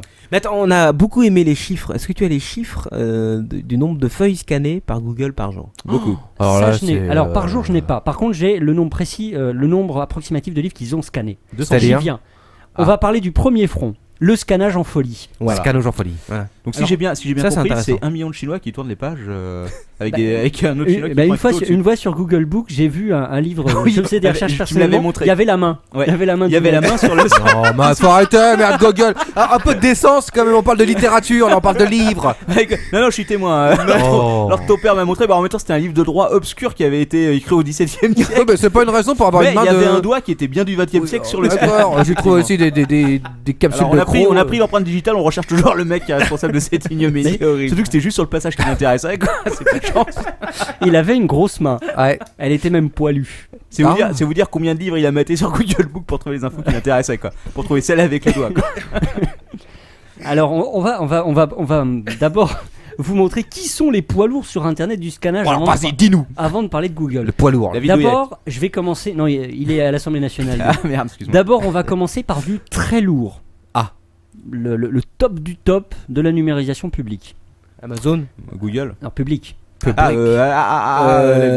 vous pouvez pas trouver. Quareos. Non, vous pouvez pas trouver. Ça, c'est un moteur de recherche, je crois.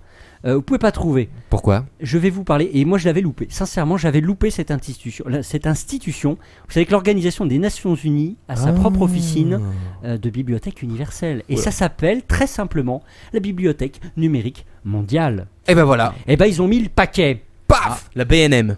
Oui. Vous savez combien ils ont scanné d'ouvrages jusqu'à ce jour? Attention, c'est impressionnant. Ah, attends, moi je dis, allez, on doit être près du million. Allez, 1 million. Plus, carrément plus. Attention, moi je dis plutôt 50 millions. C'est l'ONU, chargée de conserver le patrimoine mondial pour certains côtés. Tu veux dire ils envoient plus de monde à scanner des bouquins que... Ils ont mis tous les casques bleus là-dessus. Oh la vache. Moi qui scanne beaucoup de trucs, je peux vous dire que les mecs qui scannent comme ça va finir comme chez France Télécom. Ouais, avant de voir le... péter un plomb, quoi. Avant de voir le doigt mystérieux sur Google Book, je pensais que c'était fait par des robots, quoi. Alors ton père a non, c'est des humains qui scannent. Je vous balance les chiffres. Vas-y. Accrochez vos ceintures. Attachez vos slips. C'est bon. La BNM a scanné officiellement, d'après les médias, 1250 ouvrages. Oh, c'est tout. Putain, j'en étais trop sûr en plus. Est-ce que dedans on a retrouvé le dossier sur Je m'attendais un peu plus quand même. Bon. J'ai scanné le guide Michelin, Robert. C'est génial. Demain je scanne le petit futé fait la Thaïlande là. Moi c'est 10 bouquins par an. Tu l'enverras au ministère de la Culture. Attends, peut-être qu'ils ont des vieux scanners. Votre serviteur a été sur le site. Est-ce que t'as la liste des bouquins? Non, j'ai pas imprimé la liste, j'avais quand même. Non mais t'en as 2-3 pour nous donner. Non, oui, j'ai regardé un peu, mais c'était vraiment des vieilles merdes. Mais la réalité, c'est pas 1250. Parce que attends. 1250, c'est le nombre de pages. non, c'est bien le nombre de livres. En réalité, ils en sont à 1206. Ah, d'accord, oui, c'était ils ont fait. Ils ont un peu arrondi. Voilà, ils ont un peu arrondi. Vite fait. À titre d'information, je pense que c'est ce que fait Google en 1 heure, quoi, à peu près. Hein. Oh, même pas 10 minutes. On continue. Gallica, vous savez, qui est mise en place par. Attends, là, t'avais commencé par le plus gros, rassure-moi. Ah oui. C'est the big one. What the fuck. Gallica. Ouais. Vous savez c'est mis en place par la BNF. 40. 884 000 documents. Ah, j'étais pas très loin. 884 000. Ah là, c'est déjà un peu plus sérieux quand même. Hein. Europeana. Ah, Europeana, je crois qu'ils ont quand même une bonne base. Allez, 500 000. Écoute, beaucoup plus. Mais en réalité, les chiffres sont très flous. 1,5 million. Parce qu'Europeana, il précise 4,6 millions. Mais attention, il précise 4,6 millions d'objets numériques. Ce qui signifie. C'est-à-dire que ça inclut des photos. Ah oui, d'accord, j'ai scanné ma montre. Alors, aujourd'hui, j'ai scanné 1 million de PDF. J'ai scanné mon DR sur ce truc là. Je les ai imprimés, puis après, je les ai scannés parce que je savais pas comment on faisait sinon. Voilà, donc c'est un petit peu ridiculous. Maintenant, on passe au mastodonte. Ah, attention, le big one. À la machine sans pitié. Google Book. Google, le projet Google. Alors, vous savez, Google, c'est 2 projets techniquement. C'est de la merde. On va parler du premier. Le premier, ouais. Donc évidemment, c'est le projet bibliothèque. C'est ainsi qu'ils l'ont nommé. Ouais.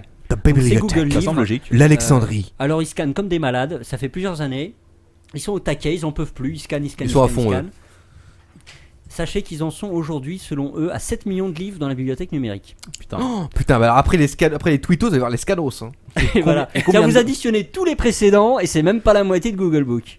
Ah, putain. Ça m'étonne pas, tu vois. Ah non, eux, ils veulent se faire du pognon, ça. Mais surtout, Google Book, ils ont un avantage, c'est que ils ont le portail Google moteur de recherche, ouais. Donc ça s'assimile parfaitement. Mais surtout, l'interface de Google Book, elle est, oui, alors ça fait très efficace. Ça fait des recherches textuelles dans les bouquins scannés, faut quand même le dire. Est-ce que l'un d'entre vous a déjà essayé d'utiliser Gallica ou Europeana? Non, moi j'ai jamais utilisé ces trucs-là, donc j'aimerais bien savoir. Faut vraiment en avoir besoin en même temps. Faut vraiment en avoir besoin. Une petite question quand même, lors de ton père. Comment ça fonctionne là, tu vous parlais de trucs textuels, etc. C'est-à-dire pratiquement. Alors, tu fais une recherche sur poney. Ouais. Voilà. Et il te sort tous les bouquins où il y a le poney et le mot poney qui sort. En fait, dans le bouquin, tu vas à la bonne page et t'as le mot qui est surligné. D'accord. Mais ce qui est très fort, c'est que le livre n'est pas en mode texte, c'est-à-dire un fichier Word dans lequel tu peux rechercher le mot, mais c'est en fichier image. Ils ont scanné en image. Ah ok. Et il y a un système d'OCR. Je sais pas si c'est du temps réel ou s'ils ont créé pour chaque livre une matrice qui repère les lettres. Qui repère les lettres, ça marche vraiment bien. Le temps de réaction. Il doit y avoir un truc par police de caractère. C'est assez rapide. Mais ça pour les étudiants c'est excellent. Par exemple les mecs ils ont des je sais pas moi des phrases, des citations, ce genre de choses et ils trouvent ça rapidement. Avant, c'est impressionnant. À notre époque pour tricher c'était super relou. Aujourd'hui c'était chiant. Tu fais ta recherche, tu trouves un bouquin qui est pas connu du tout. Fallait de la colle heuristique. Voilà. Tu le traduis du tchèque et hop, clac, c'est parti quoi. T'as ton mémoire. Alors maintenant, je vous ai parlé de la constitution de la bibliothèque. Ouais. Mais maintenant qu'on a tout ce beau tas de scans, ces 7 millions d'ouvrages qui représentent un sacré paquet de pétaoctets. Ah oui, ça en fait quand même. Eh ben, il faut le transformer en pognon. Et alors comment est-ce qu'on fait ça? Et comment qu'on fait? On fait payer. On envoie tout par mail à la Maison Blanche. Non mais t'es fou. Alors il y a deux théories. Il y a deux théories. Théorie ou Il y a deux méthodes de travail. Ah. Je vais schématiser parce que le sujet est quand même vaste. Il y a la méthode Google et il y a la méthode Amazon. Attends, laisse-moi deviner. La méthode Google, c'est je l'ai scanné, ça m'appartient. C'est à peu près ça, c'est-à-dire on scanne comme des bœufs, voilà. On monte des extraits, on demande l'autorisation à personne et on se tape un procès juste après. Oui, parce que c'est totalement illégal. C'est pas évident. C'est pas évident. Si ça se discute. J'ai scanné parce que certains textes, enfin ouais, c'est un peu compliqué, mais parce que les textes appartiennent à certaines maisons d'édition. Exactement, ça se discute et donc on va en parler tout à l'heure. D'accord. Non, mais les textes sont soumis comme n'importe quel droit à un certain nombre d'années en fait. Oui, tout à fait. Voilà, c'est ça. Tout ce qui est Baudelaire, tout ce qui est Baudelaire. D'ailleurs, il y a deux types de. Mais tout ça, c'est renouvelé quoi. Mais il y a trois types de livres à distinguer d'ailleurs. Il y a les livres qui sont sous copyright et qui sont disponibles sur le marché. Et le copyright, il est de combien? 75 ans ça dépend des pays. Ça dépend des pays. Je crois qu'en France, c'est 75 ans. 75 ans, il me semble. D'accord. Mais ça dépend des pays. Chaque pays a sa législation. C'est pas uniformisé. Ah oui, donc c'est vrai que c'est bien compliqué. Un peu le bordel. C'est un petit peu je pense que la méthode, c'est si jamais personne me le signale, et bah voilà. C'est un peu la méthode. Donc il y a trois types de livres. Ceux qui sont sous copyright et qui sont vendus. Ceux qui sont sous copyright mais dont le stock est épuisé. Et ceux qui sont libres de droit. Voilà. Ou trois grandes catégories. Ceux dont on sait absolument pas à qui ça appartient quoi. C'est libre de droit. Ça fait partie des bouquins sous copyright, mais où il n'y a personne pour demander. Voilà. Ah oui, d'accord. Oui, d'accord. Voilà. Et la méthode Amazon, c'est de passer des contrats avec les maisons d'édition, vendre les livres soit directement sous forme physique, c'est-à-dire jouer le rôle d'un distributeur. Mais eux, c'est des distributeurs, quoi. Enfin, jouer le rôle plutôt d'un magasin électronique. Et il y a l'autre méthode qui est de vendre des livres électroniques. Mais eux, ils ont d'abord l'accord en amont et ils vendent avec une licence. Alors, on va parler bien évidemment de Google, puisque c'est lui qui a soulevé la polémique. Donc ils ont constitué leur grosse base de données avec plein de livres et évidemment plein de doigts comme aux États-Unis et plein de doigts comme aux États-Unis tout commence par un procès patatras pif septembre 2005 la Author Guild, c'est-à-dire celle qui représente les auteurs, a collé un procès à Google en disant t'es bien sympa de scanner tout ça, mais t'arrêtes. T'arrêtes tes conneries, c'est fini. T'arrêtes tes conneries. On a demandé à un huissier de justice, les 5 millions de bouquins là, ils sont à moi. Il les a tous regardés les uns après les autres. C'est en 2005. En 2005. Ah oui, ils ont commencé il y a longtemps. Ah oui, non, mais ça fait un mois qu'ils scannent. Ça en fait des doigts de scanadonf. Et un mois après.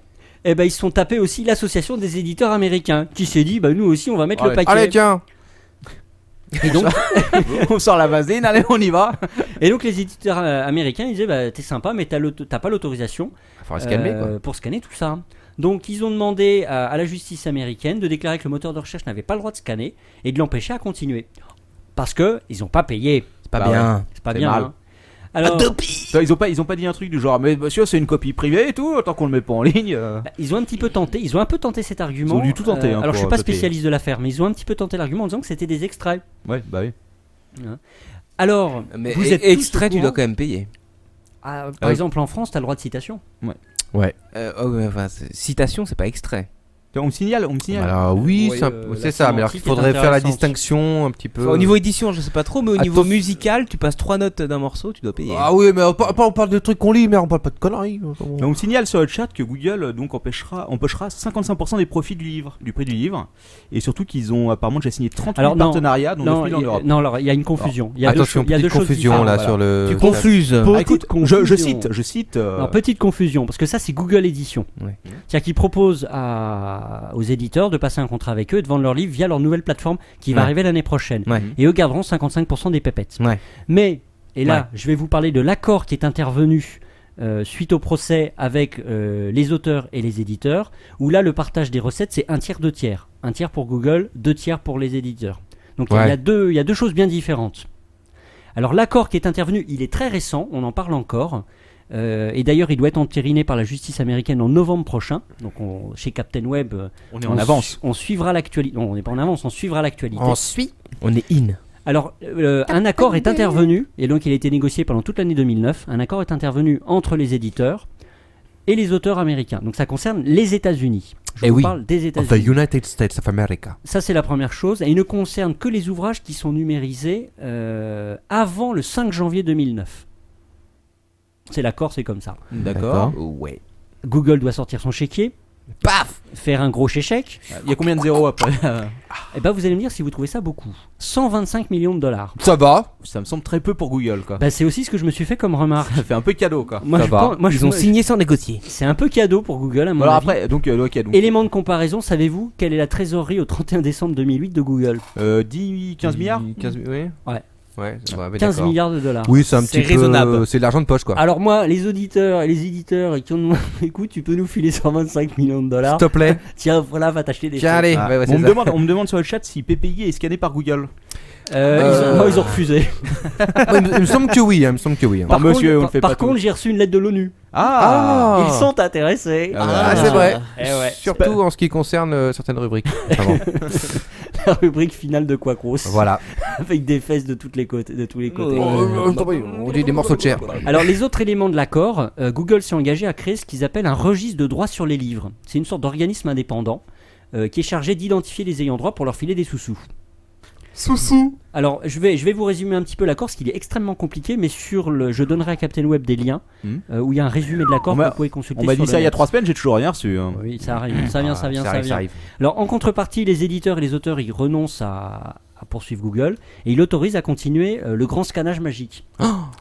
Donc ça va continuer à scanner. C'est beau. Google aura le droit d'afficher 20% du texte du livre qui est scanné. Alors après il y a certains. Attends, quel 20%? De quoi tu parles? 20% du texte du livre. Oui, mais ça ils l'ont pas précisé. 20% du texte du livre. C'est que si ça dépend de l'utilisateur, si tu veux, tu peux regarder jusqu'à ce que tu aies vu 20% du livre. Voilà. Alors enfin, Super. Google va se rémunérer Google va se rémunérer grâce à la pub. En tout cas pour les ouvrages qui sont épuisés dans le commerce, mais toujours sous copyright. T'as un Baudelaire avec un gros Google AdSense juste au milieu, ça va être sympa, quoi. Ça va être. Oui. Donc Google gardera 1/3 des revenus de la pub et 63% reviendront aux éditeurs par le biais de la structure du registre du droit des livres dont je vous ai parlé. Voilà. Ouais. Enfin. Distribué comment? Distribué comment à ton avis? Par le net? Par le net. Non, mais en fonction de quels critères? 1/3, 2/3. Ils encaissent des sous pub et ils donnent 2/3 aux éditeurs. Tu n'écoutes pas, Captain? Oui, mais quels éditeurs? Comment ils font entre les éditeurs? Le registre du livre. Ah d'accord, donc ils décident. Voilà. Les éditeurs doivent se faire connaître auprès de ce registre. Moi j'ai 20% de ton bordel là, s'il te plaît, tu me donneras 20% de ta recette. Voilà. Enfin, 2/3 des 20% de ta recette. Voilà, t'as tout compris, Génie. Voilà. Ouais, je sais, je comprends. Et il semble que les utilisateurs individuels, c'est-à-dire toi, Captain Web, tu pourras à partir d'un compte Google accéder au livre. En payant, bien sûr. En payant, oui. Et tu pourras avoir l'intégralité de l'ouvrage. Par contre, tu pourras copier-coller que 4 pages, super. Et tu pourras imprimer que 20 pages à la fois. Donc si t'as le bouquin de 500 pages, passe ta nuit. Attends, je comprends pas. Donc t'achètes le bouquin, t'auras pas l'intégralité, quoi. Si, tu pourras le lire sur ton écran, mais copier-coller que 4 pages. Ah oui, tu vas dans le cul, quoi, d'accord. Et tu peux imprimer que 20 pages à la fois. Par contre, tu peux faire des photos d'écran, quoi, des screenshots. Oui, si vraiment t'as que ça à faire. Ça s'appelle des screenshots. Avec Photoshop ouvert, à craquer derrière. Tiens, voilà. À mon avis, attends, en 72 dpi, le top, ouais. Attends, je suis sûr qu'il y a des mecs qui vont inventer des logiciels pour faire ça, quoi. Mais bien sûr, mais ça va être des trucs de cochon. Si quelqu'un qui nous écoute sait coder et faire ce genre de choses, nous sommes intéressés, voilà. Alors l'accord n'est pas encore validé par la justice américaine, il le sera en novembre. Alors vous doutez bien que l'accord il fait pas plaisir à tout le monde. Non. Ah bah ouais, forcément. Alors évidemment tous les copains sont à la fête. Youpi. Tous les copains se sont pointés. nos grands amis Microsoft, Amazon et Yahoo se sont regroupés au sein de l'Open Book Alliance. Ils sont sympas, eux. Alors Microsoft, c'est l'Open Book Alliance, ça fait quand même sourire. Non, voyons. Et ils essaient de se battre pour que ils essaient de se battre, non pas pour la C64, mais ils essaient de se battre pour que l'accord tombe. Et alors, est-ce qu'ils y arrivent? On en est où là actuellement de cette histoire d'accord? On le saura le 9 novembre 2009. D'accord. Donc très bientôt. Qu'est-ce que vous pensez de cet accord? C'est vachement bien. Non, mais là, je pense qu'il y a quelqu'un qui s'est fait enculer dans le tas. Je donnerai pas de nom, mais. Bah, moi, je pense qu'on s'est fait tous un peu entuber parce qu'il y a quand même une création d'un monopole de fait assez colossale. Oui, c'est vrai que c'est énorme là. Grosso modo, tout va appartenir à Google, quoi. Alors, pour le moment, on a parlé des États-Unis, je vous l'ai dit dès le début. On va causer un petit peu de l'Europe. C'est important? Parce que les Européens, évidemment, ils sont pas contents. What the f, ils disent. Parce que vous savez que la conception du droit d'auteur des deux côtés de l'Atlantique n'est pas la même. Oui, en France, c'est vrai. J'ai fait mes études supérieures là-dessus et effectivement, je le confirme, ce n'est pas pareil. C'est pas pareil, c'est-à-dire qu'en France, on attache beaucoup d'importance au droit d'auteur, au droit moral de l'auteur, alors que outre-Atlantique, on s'en tamponne sévère. Un petit peu, carrément. Alors vous savez qu'en France, notre gouvernement a sorti ses petits bras bien musclés, comme il le fait toujours. Oui, il a mis ses gants mapas, il s'apprête à s'occuper petit de doigt boudiné. Alors après s'être occupé cet été des iPhones qui explosaient, il s'est dit à la rentrée, on va s'attaquer à Google. Bah ouais, attends.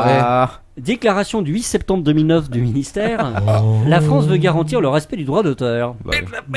Voilà, c'était la déclaration française. Donc ils ont fait une lettre. Ils ont écrit une lettre au tribunal américain. Monsieur Google, s'il vous plaît. Mr. Google, please. La France n'est pas d'accord avec votre affaire. Vous serez prié de déposer un chèque. Si je joins 10 000 signatures d'artistes français. Non, voilà. Ils ont écrit pour dire qu'ils n'étaient pas d'accord et que c'était illégal. Mais ça, ils ont écrit ça au juge américain. C'est complètement illégal. On me signale sur internet que ce serait Jean Sarkozy qui dirigera le Google Book. Exactement. Ah, c'est possible. Il va y avoir une sacrée sélection d'ouvrages. On m'a dit que ça allait être LTP. Je ne suis pas sûr. Si c'est moi, ça va chauffer. Attention. Sachez que l'association nationale des éditeurs italiens a estimé que cet accord, c'était pas bien. Et que ça violait la convention de Berne.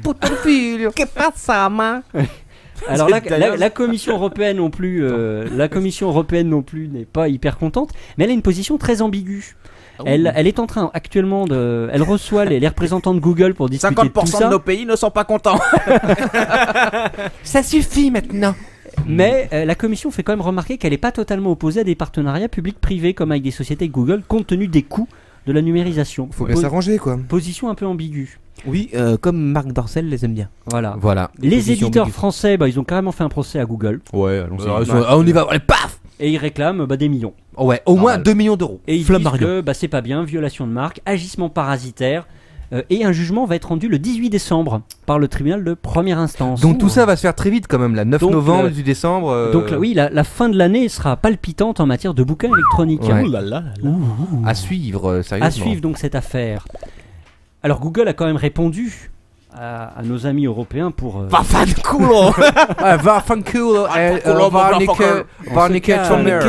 On se calme les enfants. Eh bien, qu'est-ce qu'a répondu Alors oui, il a répondu petite précision. On peut plus parler ici. Oui, leur ton père, excuse-nous, vas-y. Non, il faut que je finisse. Mes amis ont leur rubrique après. Ça, t'as des amis par ailleurs, non, c'est vrai. Bruxelles, avant de continuer sur la réponse de Google, Bruxelles a proposé la création d'un registre européen. Putain, pourquoi pas? Ça devient complexe ton affaire. Ça va être un bordel pas possible là. Non mais vous avez remarqué, ça retranche étrangement la solution faite par Google aux États-Unis si tu avais écouté le début. Sensiblement, ouais. On a créé un registre européen, donc là on a 1000 livres qui ont été scannés, s'il vous plaît. Voilà. Non. Bon, okay. Alors, qu'a répondu Google aux pays et aux éditeurs européens entiers? Ils ont répondu que qu'ils les respectaient beaucoup, qu'ils avaient l'intention de donner des signes d'apaisement. Exactement. Et ils leur disent on va vous consulter pour la numérisation de tout ouvrage. alors comme moi j'ai la réponse exacte quoi. Alors on vous envoie les 50 téraoctets donnés, vous nous dites ce qui vous appartient. Bonne chance les mecs. Ce qu'il faut savoir, c'est qu'en droit la consultation, ça veut dire j'écoute ce que tu as à dire et je m'en tamponne. C'est clair. Et enfin, chef, on a reçu 50 cartons de CD, qu'est-ce qu'on en fait là? Bah écoute, t'appelles Bernard, vous commencez à tout vérifier. Et enfin, Google Livre propose de leur reverser 63% des revenus. C'est sympa. Comme c'est amusant, finalement Google leur propose la même chose qu'aux États-Unis. Et si t'es pas content. Voilà. Et pour enfoncer le clou, à Francfort, Google a annoncé le lancement de son projet Google Édition. Voilà, c'est ça. Donc là, effectivement, ils ont passé des accords avec tout un tas d'éditeurs. Tout un sacré bordel. Ils ont déjà constitué un stock de 500 000 livres électroniques. Ce qui fait beaucoup. Ce qui fait pas mal. Pas Alors, mal, ouais. À titre de comparaison, les autres détenteurs, cette fois-ci, de livres avec licence. Merci, c'est parfait. C'est le deuxième row de la soirée là. Amazon est déjà battu. Ils n'ont que oh là, mon schéma est tout petit. Ils ont que 330 000 livres numérisés avec licence. Et Sony, qui est le petit pousset du coin, 100 000. Ah, d'accord. Bravo Sony.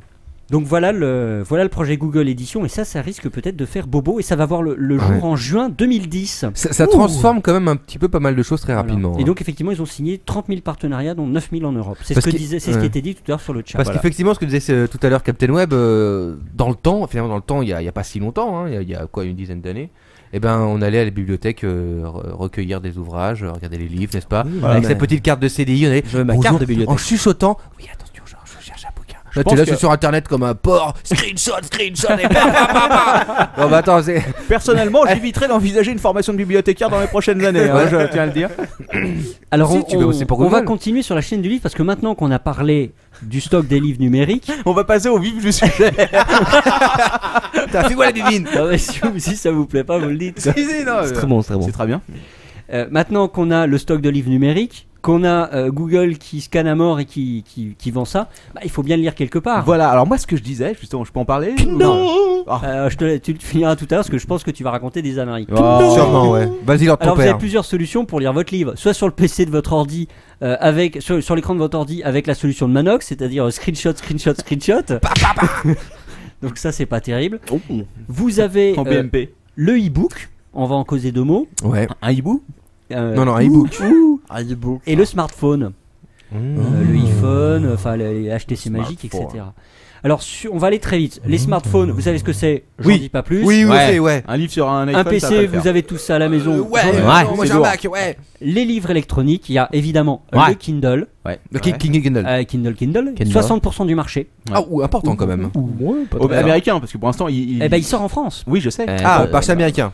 Alors le Kindle, il coûte $279, 187 €. Ouais. Qu'est-ce que j'allais vous dire déjà? Les autres. Alors aux États-Unis ils en ont vendu un bon paquet. J'arrive plus à retrouver mon chiffre. 15. Non, beaucoup plus que 20 ça. selon la police. J'ai pas noté de chiffre, c'est pas grave. Moi il me semble que c'est pas si bon que ça, les chiffres. Quand même. C'est pas mal pour un e-book. Si, je crois que c'est pas, mais j'ai pas le chiffre. Dans la suite. Alors le Kindle, l'idée c'est comme iTunes, c'est d'avoir une plateforme dédiée pour vendre la musique. Donc musique, ils veulent tout faire quoi. Livre Amazon, ils essaient de reproduire le modèle ou l'inverse. Mais non, comme iTunes, je suis pas tout à fait d'accord. Est-ce que iTunes t'enlève les albums que tu as achetés? Non, c'est vrai. Ah d'accord, pardon. Alors ça dépend. Ça dépend. Faut avoir confiance dans iTunes quoi. Alors le second champion. Alors d'ailleurs ils vont sortir une version OLED du Kindle. Sony. Non, c'est Sony, pardon. C'est Sony. C'est Sony. Sony qui est au format ePub, donc un format open source. Voilà. Tout comme Google d'ailleurs, je crois qu'ils veulent le faire aussi au format. Ah oui, parce que si en plus ils font un format propriétaire, ils vont se faire taper sur les couilles. Alors Sony, ils ont aussi un reader au format A5 qui coûte je crois qu'il coûte $199 aussi. C'est 35% du marché. Soit 250 €. Ouais. Non. C'est moins cher que le Kindle. Et ils ont présenté il y a quelques jours une version au format OLED. Ils nous disent sorti le 19 le Kindle sur le chat. Parce que le reader. 19 c'est hier. Oui, c'est ça, le 19. C'est hier. Ah bah oui, c'était hier. C'est sorti hier. Chez Captain Web, on est en retard. On en a un ici. C'est sorti. Le reader, il a une sorte d'affichage passif. Donc pour être rafraîchi, il faut envoyer du courant. Pardon, 2 RV. Voilà. Enfin, il y a quelques concurrents, mais je vous en dirai pas un mot. La tablette Apple. Voilà, la tablette Apple. Tu dis pas un mot, il y a quand même un concurrent français là dans le parc. Oui, il s'appelle Booken. Booken, ça commence bien. D'ailleurs, j'en ai jamais entendu parler. Bookos, il s'appelle. Bah j'en ai entendu parler moi. Marc Bookos. Mais alors a priori, Captain Web, tu penses qu'il y a une tablette Apple qui va sortir? Captain Web ne pense pas. Moi, ce que je remarque, c'est que la période, donc la date de sortie de la tablette Apple, enfin, ce qu'on en doute parce qu'on sait même pas exactement ce que ça va être, et Google Edition, ça va être à peu près les mêmes dates. Donc, est-ce qu'il y aurait un accord entre les deux? Ça pourrait être intéressant à voir. Et on me dit sur le chat que l'association d'éditeurs américains fait état de 63 millions de dollars dans le secteur des livres électroniques. Ce qui est pas mal. Voilà. Et j'ai retrouvé d'ailleurs mon chiffre sur les liseuses. Ça, il y a 3 millions de e-books électroniques qui ont été vendus de matériel. Ça n'est que le début. 3 millions aux States pour 2009 dans le monde. Ah, pour Alors, 2009 depuis la sortie. Est-ce que, à ton avis, ça veut dire qu'on va enfin pouvoir lire La Compagnie des Glaces, les 2 tomes qui ont disparu de la surface de la Terre? Écoute, c'est pas sûr parce que sur le seul site qui le vend en e-book, format numérique, il leur manque le dernier volume. Oh putain. Ils n'ont pas dû avoir les droits. Ah, est-ce que vous voulez, juste pour parler puisqu'on parle du e-book d'Apple, la rumeur la plus à la con du jour, quoi? Vas-y. C'est rapide. Sur Twitter, il y aurait quelqu'un qui aurait rencontré une fille qui bossait chez Apple complètement bourrée, qui lui a dit qu'en fait, la tablette d'Apple, ce serait pas ce à quoi on pense du tout. C'est-à-dire, ce serait quoi? On n'en sait rien parce qu'il y a Ouh, ça c'est de l'info. C'est vraiment de la rumeur. C'est de l'info Twitter. Alors ouais, en tout cas, il semblerait d'après les rumeurs que Google n'a pas l'intention de lancer son propre e-book. Il préfère exporter sur les autres lecteurs électroniques, donc peut-être un accord avec ça m'étonnerait Apple. pas, mais bon. Mais je suis pas convaincu parce qu'ils ont quand même lancé le système Android. Et à mon avis, ils auront envie de privilégier leur système Android. Alors, on m'a dit qu'il y a Robocop qui avait travaillé pour eux. Ils sont pas trop matos, quoi, quand même, donc bon, ça reste à voir. Hein. Je suis pas convaincu que. On va conclure tout ça. Parce que c'était un petit peu long peut-être pour Conclusion. Wow. C'est très intéressant en tout cas. Primo, il faut qu'on suive dans les mois qui viennent la suite de cette affaire, puisque c'est tout chaud là. Mais tu es là pour ça, Lord. Je suis là d'ici la fin de l'année, voilà. Ensuite, vous comprenez parfaitement que la chaîne traditionnelle de l'édition que je vous ai décrit tout à l'heure, elle va sacrément souffrir. Elle est bien perturbée là. Surtout au niveau de l'imprimeur. C'est pas une grosse surprise. L'imprimeur va dégager, le diffuseur va dégager, le magasin va dégager, et l'éditeur a du mot. Le magasin, non, pas forcément. Parce que tu sais le magasin sera en ligne, voilà. Moi j'ai encore mes sources à la Fnac et tu sais que la Fnac il t'aide à vendre des magazines, enfin des bouquins Format numérique. Ouais. Mais est-ce que vous savez directement à la Fnac? Juste un petit truc, mais j'en parle peut-être la semaine prochaine. Il existe une machine, une grosse bécane que tu installes, que tu peux acheter. Il y en a une en Angleterre, il y en a quelques-unes dans le monde. En fait, tu choisis ton ouvrage numérique et le bouquin, la machine te l'imprime et te le relie et au final t'as un vrai bouquin, quoi. Ouh, ça peut être sympa. C'est ça, mais c'est ça qui est malin, c'est que aujourd'hui, plus besoin de stock. Tout ce petit monde-là est plus besoin de stock et délocalise l'impression chez toi. Bah oui. Tu règles tout seul pour imprimer comme un con chez toi, ou tu fais des copier-coller. Vu la taille du matos, c'est pas le genre de truc que tu vas acheter pour mettre dans ton salon. Petite remarque, le piratage des e-books, à votre avis? Alors, comment ça va se passer ça? Bah moi je le dis, ce que j'ai écrit dans ma revue de web aujourd'hui, selon O'Reilly, en fait c'est les bouquins qui sont le plus piratés sont ceux qui sont le plus vendus. Mais voilà, bon. Je tiens à dire que il y a très très peu de piratage de titres. Il y a 6000 titres piratés, estimation. PPI est piraté. Ouais, c'est gratuit. dont 4000 en réalité sont des BD. Donc c'est plutôt les BD qui sont piratés que les livres. Ah d'accord. C'est-à-dire que les gens sur internet préfèrent les images. C'est parce qu'un geek n'aime pas Baudelaire, quoi. Et sur les 4000 BD, il y en a, et sur les 4000 BD, il y en a 3999 de Manara. Moi-même d'ailleurs, je me rappelle avoir téléchargé la totale, c'est sympa. Je peux voir le. Voilà. Conclusion générale, je vais essayer de me la péter un peu. Vas-y. On voit que là, il y a 2 facettes d'internet qui apparaissent à nouveau, qui remettent à chaque fois pas mal de structures anciennes et de monopoles en cause. Vous l'avez vu déjà, c'est l'abolition des distances. Ouais. On est en contact directement avec le consommateur, instantanéité, temps réel, et on touche un public massif d'un seul coup. Et en plus, on a des doigts dans ses bouquins. Exactement. Et ça, on l'avait pas. Ouais, et enfin, grosse tendance, et ça vous le savez aussi, puisque chez le Captain Web, vous en parle souvent, c'est la dématérialisation des supports. Voilà. On en a parlé avec les jeux vidéo, la PSP Go. Vous vous en doutez, vous connaissez tous Steam, la plateforme qui vend des jeux vidéo. J'ai le malheur de la tester. La Xbox et la Wii, où vous achetez directement les jeux sur la console. La PS3 aussi. La PS3 aussi. Les films en VOD, la musique avec Deezer, Spotify, iTunes. T'es en train de nous dire, alors ton père, qu'on va dans une sorte de direction un peu totale, quoi. Ouh, t'es fort. Total. Donc maintenant, c'est les livres. Mais même si, alors on a l'impression que c'est une sorte de liberté, un accès massif à la culture, mais moi j'ai surtout l'impression qu'on a de nouveaux conglomérats qui se forment, type Google, de grosses sociétés qui vont détenir une puissance colossale. Bah ouais, c'est ça le truc. Ouais. Voilà. Enfin, bon, il y aura quand même peut-être, j'espère, une baisse des coûts pour les consommateurs. Mais là, en fait, je crois que tu rêves, quoi. Quand tu parles de Google, tu parles aussi d'un autre problème, c'est un peu plus compliqué, on en parlera peut-être un autre jour, c'est l'information. Mais surtout, la grosse faillite, c'est la faillite des entités publiques qui ont complètement foiré par rapport au. Ils ont pas suggéré ce qui se passait, quoi. Est-ce que c'est leur rôle en même temps? Un petit peu, il a raison, leur En ce qui concerne la culture, on peut se poser la question. On peut absolument, se poser la question. Absolument, c'est vrai que. Quel est son rôle et qu'est-ce qu'elle fait maintenant? Par exemple, en matière de cartographie, Google Maps. Est-ce que quelqu'un se souvient du site d'IGN pour les cartes en France? Oh, je m'en souviens. Bah ouais, mais personne n'y va. Voilà. Le moteur de recherche européen, comment il s'appelait Quareo.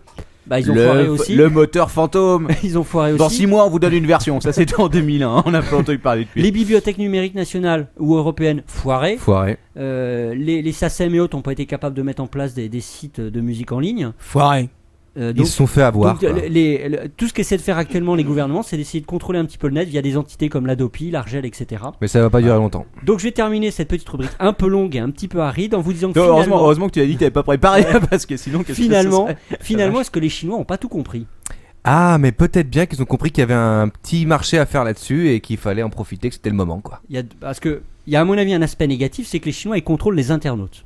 Ça, moi, je suis plutôt contre. Je pense que vous aussi. Mais par contre, en même temps, ils contrôlent les entités privées. Par exemple, ils imposent à Google énormément de restrictions en Chine. Ils refusent sur les livres ou autres de la constitution de monopole. Donc, l'État chinois garde le pouvoir sur leur Internet. Ouais. Donc, alors, évidemment, c'est un petit peu polémique. Non, c'est des mecs bien. Non, j'ai pas dit ça. Ça devient compliqué, mais ouais. Voilà. D'accord, bah merci Lord ton père, c'était très intéressant. C'était très intéressant. Peut-être un peu aride. Non, c'était le bien, gros problème en France, c'est que tout est payant.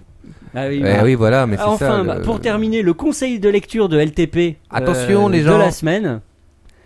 Un classique. Un classique. Alors, Scott McCloud qui a écrit 2 bouquins BD, entre guillemets. Ça, c'est le numéro 2, qui est moins bien que le numéro 1 à mon sens, mais jetez-y un coup d'œil. Comme il y a beaucoup de monde qui va écouter le podcast, tu vas dire le nom. Ah oui, quoi. Réinventer la bande dessinée, Voilà. et c'est aux éditions Vertigo Graphique. Alors, c'est un américain, Scott McCloud, je précise. Ouais. Qui fait un petit peu des BD sur la théorie de la BD. Voilà, c'est ça. Et dans le deuxième Très bien volume, fait. il y a toute une partie qui est assez intéressante sur la vente de la BD via Internet. Mais en relisant un petit peu, en feuilletant le livre, j'ai l'impression qu'il a carrément oublié Google au milieu de tout ça. Bah, c'est-à-dire qu'il a écrit quand aussi, parce que. Je crois qu'il a écrit il y a 3-4 ans. Voilà, ça va quand même très Je vais vite. vous dire ça tout de suite. C'est pour ça. Voilà pour ma rubrique, je laisse la place et j'ai mangé beaucoup de temps à mon ami Quacos. C'est pas grave. 2002. Ah bah c'est pour Alors, ça. quoi conteste 2002, ou was off? Was off. Eh bien, was off. Was off tout de suite.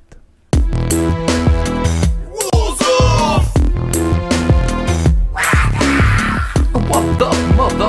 You don't say. What the homie? And what the fuck? What the Bon alors, je vais poser une première question. Ça fait 1h15 qu'on a commencé le podcast.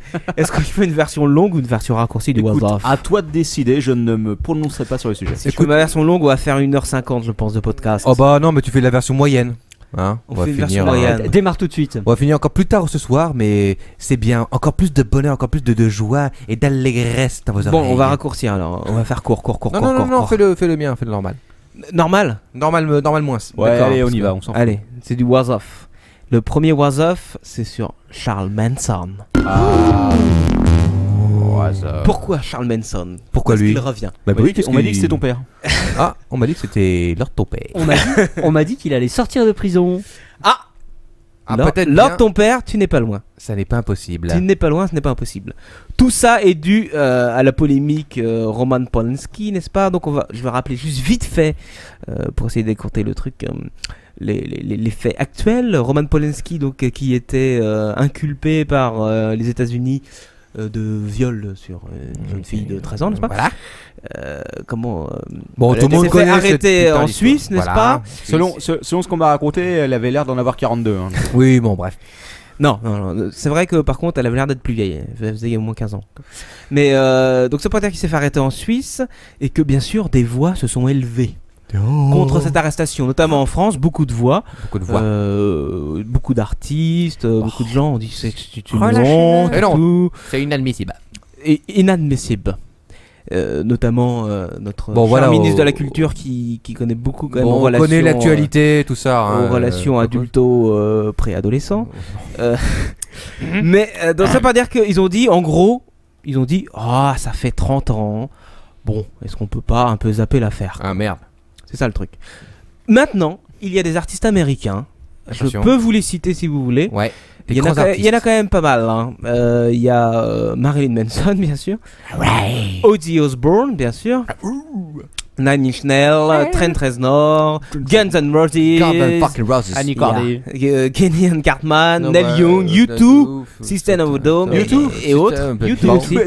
U2 aussi, n'est-ce pas? U3 aussi. Qui qui ne protestent pas, mais qui sur ce disent que ça serait bien qu'on libère Charles Manson. Mais oui, mais libérons, c'est un charmant jeune homme. Libérons Charles Manson, n'est-ce pas? Pourquoi? Mais alors, déjà, après, sur une petite chose quand même, Quacos, quel âge a ce monsieur aujourd'hui, Charles Manson? Charles Manson, je crois qu'il a 75 ans. Je savais même pas qu'il était encore en vie. Et oui, alors Charles Manson, pour ceux qui ne le savent pas, est un des plus grands tueurs en série, n'est-ce pas, de l'histoire. Exactement. Mais avec une petite particularité, c'était une sorte de gourou, etc. La petite particularité dans cette affaire, c'est surtout que il a pas tué personnellement, mais son groupe, la famille, n'est-ce pas, de Charles Manson, a tué Sharon Tate, qui était donc la femme de Roman Polanski.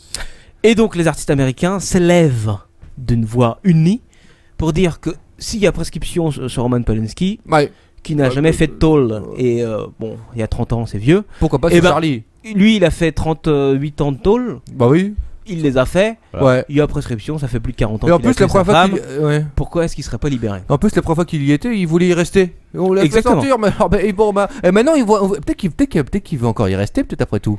Ah, ça, il faudra lui demander. Non, je crois pas, parce qu'il a quand même fait depuis 11 demandes de libération. D'accord. Ah oui, c'est vrai quand même. Toutes refusées. Libérez-moi. Pourquoi? Mais je ne comprends pas. Peut-être qu'après cette 12e demande, ça sera accepté grâce à YouTube et autres, n'est-ce pas? Alors, comme on est en plein voix off, quand même, juste un truc, le hot d'or du meilleur blog d'actrice a été remis à Katsumi. Voilà. Katsumi. Une française, Katsumi. C'est vrai? Oui, c'est une française. Le nom ne le laisse pas penser. Mais... Oui, mais bon, c'est quand même une femme française. Katsumi, c'est pas asiatique, c'est-à-dire Katsumi. Voilà, ça vient de Kamasutra peut-être. Peut-être, non, je crois qu'elle est d'origine asiatique plus ou moins, mais bon, bref. C'est possible. Bravo Katsumi, bravo elle. Hein. Donc, je vais vite zapper ce truc-là, n'est-ce pas? Parce que bon, c'est parti pour faire du 10 minutes, un quart d'heure, mais on zappe et on va au prochain WhatsApp. Le prochain WhatsApp s'appelle Halloween on the Balcon. Ah, ça c'est moi qui ai passé l'info. Ah ouais, Captain Web m'a passé l'info, c'est exceptionnel. Le corps d'un septuagénaire est resté pendant 3 jours sur un balcon en Californie. What the f? Il était mort depuis 3 jours, mais tous ses voisins l'ont vu, bien sûr. Ah bon? Mais pensaient que c'était une décoration d'Halloween. Ah mais bien sûr. Mais ça se comprend en même temps, hein, je veux dire. Ils sont tous très myopes, à mon avis. Et les trucs qui tombaient, on a cru que c'était des bonbons. Non, c'était son bras. Mais vachement bien imité, il y avait des corbeaux et tout, vraiment. C'était vachement bien. En plus, il y avait même l'odeur, c'était génial. On parle pas d'odeur. Captain Web, je sais pas, je vais t'avais donné la photo du balcon, je sais pas si c'est en train de diffuser ou pas. Oui, bah évidemment. Je vais la diffuser parce que tout le monde a envie de voir ça. Quoi. Tout le monde a envie de voir le balcon. Ce sera dans les liens sur l'article pour ceux qui écoutent le podcast. Non mais c'est une blague quoi, ils sont à l'ouest ou quoi non, là? C'est pas une blague. Des voisins ont affirmé aux journalistes qu'ils avaient remarqué le corps lundi, mais qu'ils n'avaient pas pris la peine d'appeler les forces de l'ordre parce que ça ressemblait à un mannequin de Halloween.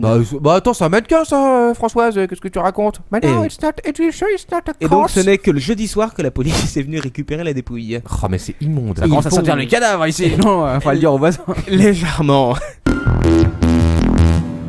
Dans le même principe, mais c'est en France cette fois-ci. Ah. C'est peut-être un petit peu pire quand même. Ah ouf.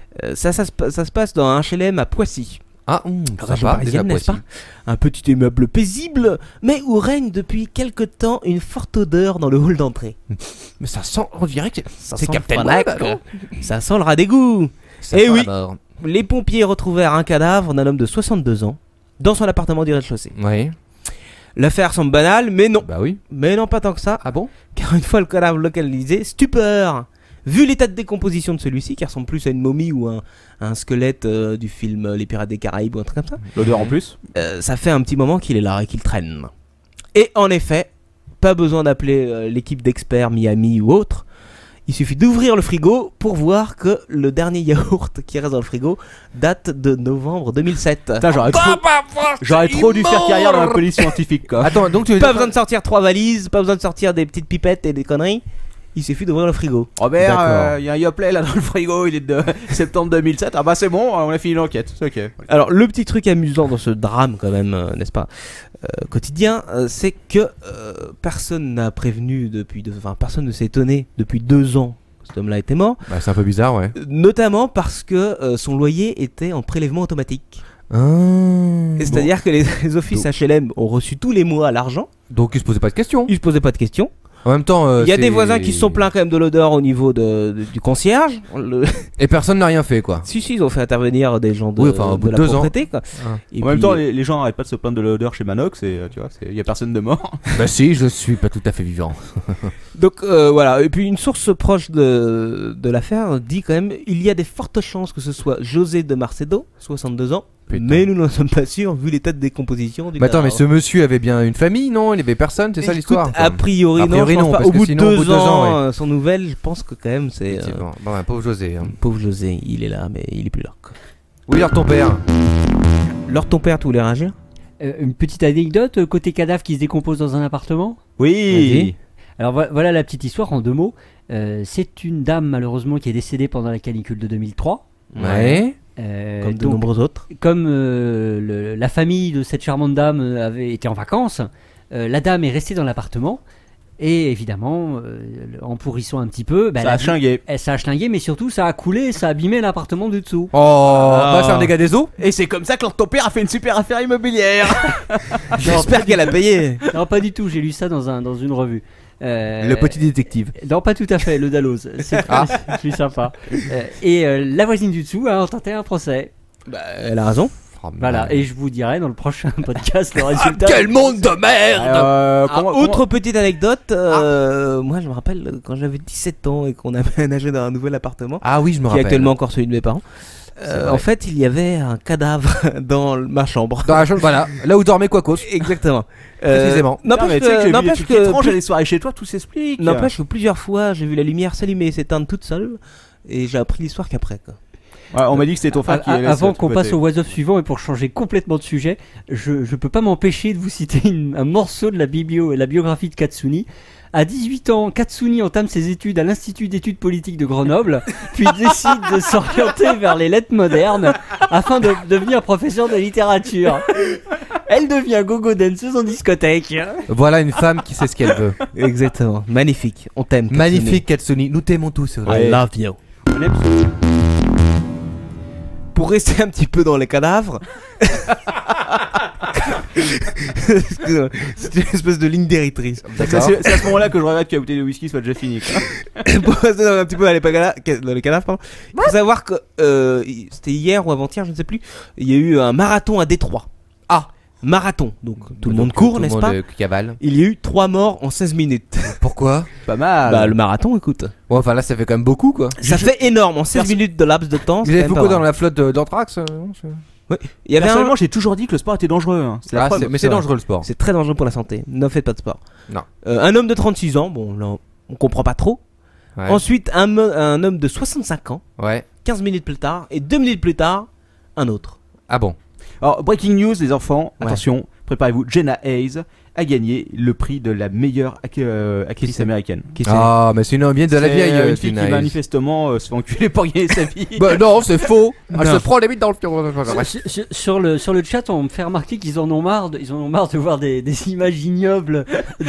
C'est pas de ma faute, je suis en avance. C'est vrai que c'est un peu laid quand même. Là, merci Captain Web. Je suis en avance sur le prochain was-of. Je ne sais pas qui est cette brave dame, mais bon. Ah oui, mais t'es en avance là, carrément. Attends, on y arrive. Ils aimeraient bien voir des images de Katsuni à la place. C'est le jeu de la soirée, vous pouvez deviner qui c'est. C'est dans 2 was-of. Le prochain ça est n'a tout de suite. aucun rapport avec le hot dog, je vous préviens tout de suite. Quoique. Ça c'est un petit was-of personnel. Aujourd'hui j'ai regardé les actualités sur Google comme d'habitude. Oh excuse-moi, j'ai cité Google encore. Google. Et je suis tombé sur un test qui n'était pas un quoi contest, mais c'était le même principe. C'est le site Clubic. Tu as un lien, je l'ai foutu le lien. Ouais, vous le retrouverez. Le site Clubic a testé le Zune HD. Et là, j'ai trouvé ça exceptionnel. Il y a une superbe vidéo qui dure, je sais plus, 6-8 minutes, où le mec teste tout, quoi. Et il raconte à peu près ça. Très belle vidéo. Magnifique. Très bon appareil. Superbe. Très belle photo. Superbe fluidité dans les menus. Bonne gestion des photos. Superbe rendu. On a internet en wifi. On a tout ça. En gros, il dit tout sauf un rapport musical.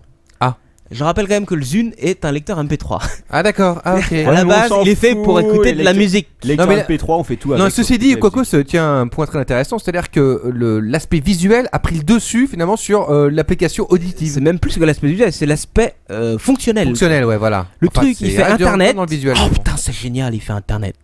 Ah, il fait de la vidéo. Putain, c'est génial, il fait de la vidéo. La musique, bon bah. Mais c'est un lecteur MP3, on s'en fout. Donc, je n'ai eu aucun détail sur la qualité du son. Je n'ai aucun détail sur les formats audio acceptés par l'appareil. L'équaliseur, tout ça quoi. Mais j'ai eu plein de... Ah si, excusez-moi, mais à culpa, un petit détail quand même. Il paraît que le casque est de bonne qualité. Ah, bah merci pour le casque. Merci Clubic, merci Zion. Merci Clubic. Captain, tu vas pouvoir relancer la photo parce qu'on arrive. Elle tourne depuis 20 minutes. On arrive bien sûr à l'info. Est-ce que quelqu'un connaît Thérèse Van Belle? Elle est pas belle. Malheureusement, j'ai peur de voir sa photo sur l'écran. Thérèse Van Belle. Qui est cette femme? C'est une petite actu, qui a quand même quelques jours, je crois une semaine. C'est l'élection c'est tout simplement la Miss SDF. Oh, mais alors là, merci là, on sombre à chaque fois dans le sordide avec la Oiseuf, quoi. On atteint le caniveau, quoi. On les tend là, on gratte. Non, c'est pas sordide. Ah, excuse-moi, c'est pas sordide, non. Non, je trouve ça très intéressant. C'est magnifique. Il faut quand même savoir qu'elle a gagné 1 an de loyer. Ah, c'est bien pour ça. Il faut dire aussi. Attends, un an de loyer, rassure-moi quoi. Ça se passe en Belgique, donc je pense que c'est à Bruxelles ou un petit peu à Bruges, j'en sais rien. C'est un blog high-tech, hein. Oui. C'est genre, on te loge pendant 1 an ou c'est genre, donne-nous tes factures de loyer, on va te les payer quoi. Non, il en met 3 cartons. Non, je pense qu'il la loge dans une cave pendant 1 an. Mais il faut savoir aussi que les autres concurrentes ont quand même gagné exceptionnel. Comment dire, de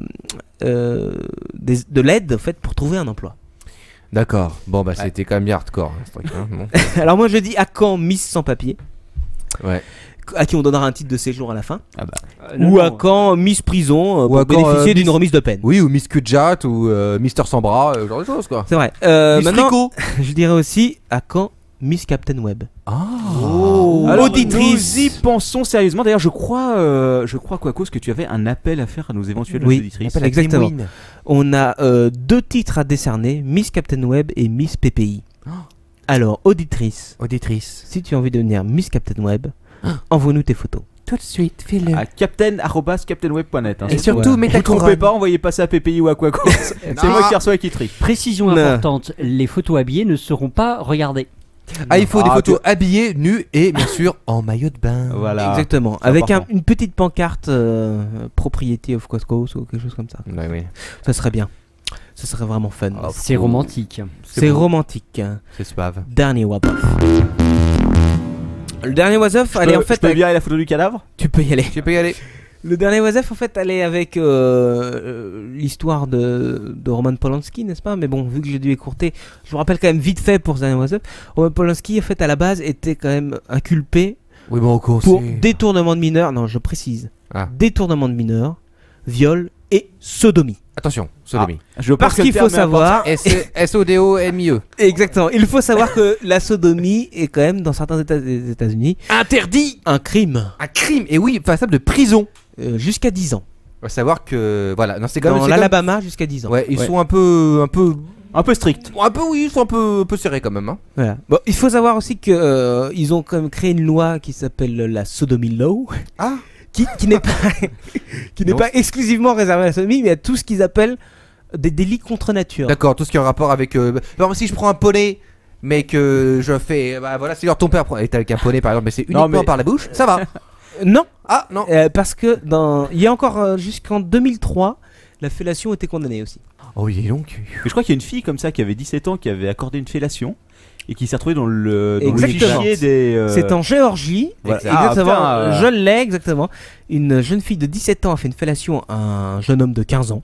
Oh. Donc pas de détournement de mineur. Bah, ils sont tous des mineurs. Exactement. Mais elle a été quand même condamnée à 2 ans de prison. Elle a fait 1 an de prison. Non, c'est une blague. Non, c'est pas une blague. Et elle est référencée dans les fichiers de criminels sexuels. Ah, mais c'est du lourd quand même. Ils auraient dû la condamner à des travaux d'intérêt généraux. Absolument. Bon alors vous avez travaillé dans le bureau du jeu. Un défoutrage massif. Petite anecdote sur cette jeune fille justement. Il faut savoir qu'elle a déménagé avec sa mère il y a peu de temps. Et n'ayant pas informé les autorités de son déménagement, elle s'est récupérée, je crois, encore 6 mois de prison. Oh, mais attends, mais la pauvre gamine, parce qu'elle est criminelle sexuelle et les criminels sexuels doivent informer les autorités quand ils déménagent. Il y a un truc drôle quoi, c'est-à-dire que quand elle arrive dans un quartier, ils préviennent peut-être les voisins quoi. Attention, votre voisine de 17 ans a sucé des bites. Attention, elle suce. Maintenant, c'est pas vrai, elle fait ça. Ça doit être sympa comme publicité quand t'arrives dans le quartier quoi. Elle n'a plus 17 ans et elle, contrairement à Roman, a fait vraiment de la prison. Ouais. Donc voilà, c'est fini pour le was-off. On va vite zapper parce que ça fait de l'heure et demie passée quand même. On va vite passer à l'heure de Manox. Voilà, alors Tu as 6 minutes. Bah, je suis minutes, attention. Attends, c'est un invité qui mérite d'être resté avec respect ce soir. Voilà, alors notre invité ce soir, il arrive tout de suite. Il s'appelle Gargoroth. Waouh. Attention, alors on avait eu un slammer, on avait eu des gens qui faisaient la chanson française traditionnelle. Non, là on a un mec qui est gras, quoi, qui aime le métal, il veut du son. Et d'ailleurs, je pense que notre ami Captain va mettre l'image. Ah, mais oui, bien sûr. Voilà, vous pouvez trouver l'image. Waouh, tout de suite on lance la rubrique. Ouais, la France des chansons. La la li, la la la la la. Gorgonzola. Gargoroth. Mérissa. Écoutez, bonjour Gargoroth. Donc, à votre look, on a cru comprendre. Je suis en train de mettre votre image là. On a cru comprendre que vous faisiez de la musique classique. Ouais, j'ai commencé par la musique classique quand j'étais petit. Piano, école catholique. Et j'ai commencé à découvrir un peu des trucs sympas grâce à la religion, quoi. J'ai découvert Satan. Ça innominé. Satanis. Innominé. Satanis. Ouais, donc vite fait après j'ai commencé à lire les ouvrages de ton père. Ça m'a mis dans le bain tout de suite, quoi. Les poneys, la fellation, les coups de fouet, Satan, les sodomies. Ouais, et surtout alors le rock, le métal, le son qui brille, le son qui brûle, le son qui crame. Waouh. Donc voilà, moi je chante avec mon groupe. Ah, comment il s'appelle le groupe? Dying Rectifrice. Ah non.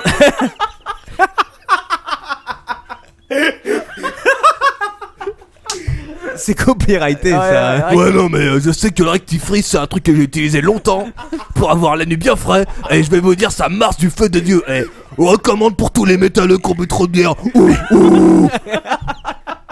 Dying Rectifrice ici dans la place Satan. Oh my fucking god. Ok, donc est-ce que vous êtes sponsorisé par Rectifrice? Bon, on est sponsorisé, pas tout à fait légalement, mais bon, on assure sur Rectifrice, quoi. On a d'ailleurs un t-shirt Dying Rectifrice avec un fœtus qui a un rectifrice dans la bouche. Ok, le nom des membres de groupe c'est quoi? Bon bah y a Barbaros, lui c'est le batteur. Ok. Y a Rectifus, lui c'est le bassiste. Et Rectiface, parce qu'il a une face de Rectifrice, c'est le guitariste rythmique. Ok. Ouais. Et vos influences c'est plutôt Marilyn Manson. Ouais, Dying Fetus, Cannibal Holocaust, Rat Morvous. Cannibal Holocaust c'est pas un film plutôt? Ouais, y'a Yoda Penis aussi. Ouais, y'a aussi le groupe Cannibal Holocaust se représente, mec, ouais. Anal Cunt. Non, quand même un peu. Anal Cunt, ouais, j'étais un gros fan d'Anal Cunt. Jusqu'au jour où je les ai vus, ils m'ont mis 2 patates dans la gueule, mais trop bon, quoi. Non, pas. J'avais le pif en sang explosé, c'était là, oh, Satan, va. Ok. Je crois que je vais avoir besoin de la bière, est-ce que quelqu'un veut bien me passer la bouteille? Ouais, la bière. Bin. Vas-y, Dying ta mère, file-moi la bouteille avant de la vider, quoi. Et on va avoir droit à un extrait ou pas? Bah bien sûr, là je fais un extrait en direct live avec le son de Dying Rectifrice. Comment s'appelle la chanson? Alors j'ai 2 titres fétiches, I don't give a fuck about you, motherfucker. Et le deuxième c'est Nightmare from the Kitchen. On commence par lequel? Par le premier. Par le premier. Maintenant? Ouais, Satan, ouais. Il sait compter jusqu'à 2. I don't give a shit. I don't give a fuck about you. No, I don't give a fuck about you. I don't give a fuck about you. I don't give a fuck about Al. I don't give a fuck about us. I don't give a fuck about me. Fuck you. I don't give a fuck about you. I don't give a fuck about you. And I don't give a shit about your rectifrice. And I don't give a fuck about your mother. And I don't give a fuck about me. fuck you. I don't give a fuck about you. Fuck you. I don't give a fuck about you. Je crois que c'est bon là. Satan est ton maître. Satan, brise tes fesses. Satan, allez, Saminano, you're a fucking war. Oula. I don't give a fuck about you, motherfucker. C'est magnifique, il y a rien à dire. Ouais. Ouh, quel talent. Et d'ailleurs, j'ai composé un titre avec un mec. Je veux pas dire son nom, mais je veux juste dire le titre qu'il a fait avec moi. C'est Optic Damil. Donc la voix de la pub, c'est moi. C'est Gargoros, hein, et JH, j'assure, ouais. Ok. Ça c'est un scoop quand même. Ouais. Je pense que ça va pour tous les métalleux qui écoutent là, hein, en direct live, Satan est nominé. Satanis est nominé. Satanis. On me dit sur le chat que Satan est gay. Alors le fils de Yos qui dit ça, je vais lui foutre 4 rectifs dans la bouche, dans les yeux, dans le nez. Tu rigoles pas avec Satan, tu rigoles pas avec Belzébuth, tu rigoles pas avec Gargorov. Ok, on a combien d'auditeurs là, on va savoir. Il nous en reste 28 quand même. Quand même. Ouais, après à 1h23 du matin. Ouais, bon, trêve de parlotte, moi je suis là pour faire du métal. Alors prochain titre avec Nightmare from the kitchen, motherfucker. Juste une question, on va voir. Ouais, Captain, fuck Captain. On va voir tout l'album ou c'est juste Parce qu'il y a des gens qui s'interrogent sur le chat là, ils nous demandent. Deuxième titre et dernier titre, Nightmare from the kitchen for you, Captain Web. Je crois que pour tous les gars du Captain, pour leur ton père Quacos, Manox, ouais, Yoda, Rectifos. Je crois que musicalement, par contre, c'est complètement décalé avec la première. Ouais, rien à voir. Rien à voir, ok. Ah, bon, on lance ça tout de suite alors. Ce sera surprise.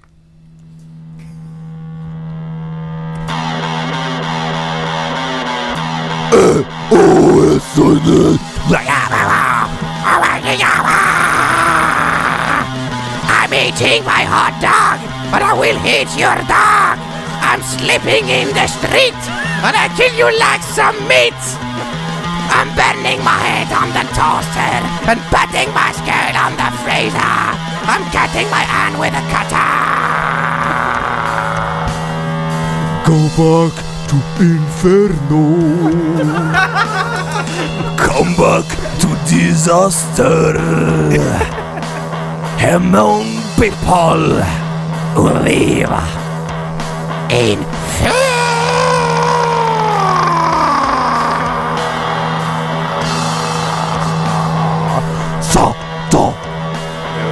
Satan, Gargoros, ici dans le Captain Web, ouais, c'est reparti mon ami, pour toute la nuit. I'm eating my hot dogs, but I will hit your dogs.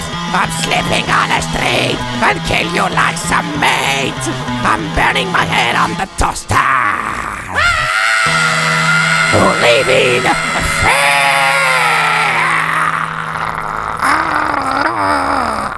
Quel talent. Applaudissons quand même. Fabuleux. Magnifique. Je sais pas laquelle des deux chansons était la plus compréhensible, mais c'était fabuleux. Merci en tout cas. Merci en tout cas. Pour tous les mecs qui disent que c'est moi Fabien Bertrand, c'est pas vrai. Moi c'est Gargorov, ok. Ok, merci Gargorov. Ouais, une question quand même. Ouais. On me demande s'il y a des origines écossaises ou irlandaises chez les Gargoroth. Oh ouais, c'est uniquement les origines du mal. Les origines du rectifrice. Ok. Et on me signale qu'il y a des auditeurs de Pod Radio qui se seraient plaints parce qu'on est en train de leur faire subir. Donc on s'excuse d'avance. Hein. Un auditeur précise qu'il était obligé de baisser le son. Sa sœur vient de péter un câble. Ok. Une raison de plus pour suivre l'apéro du Capitaine en direct, hein, rappelez-nous, le mardi soir surtout. Exactement. On sait jamais ce qui va se passer. On sait jamais ce qui se passe. En tout cas, merci Gorgorov. De rien. On va peut-être récupérer Manox pour la fin. Ouais. Merci, oui.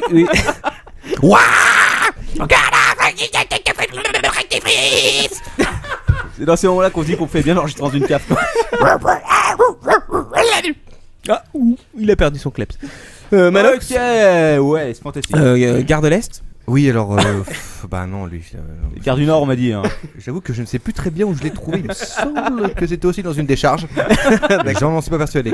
Ça explique des choses. Ah, c'est clair. En tout cas, merci. Écoute, un invité de plus qui restera dans les annales sans aller à la fin.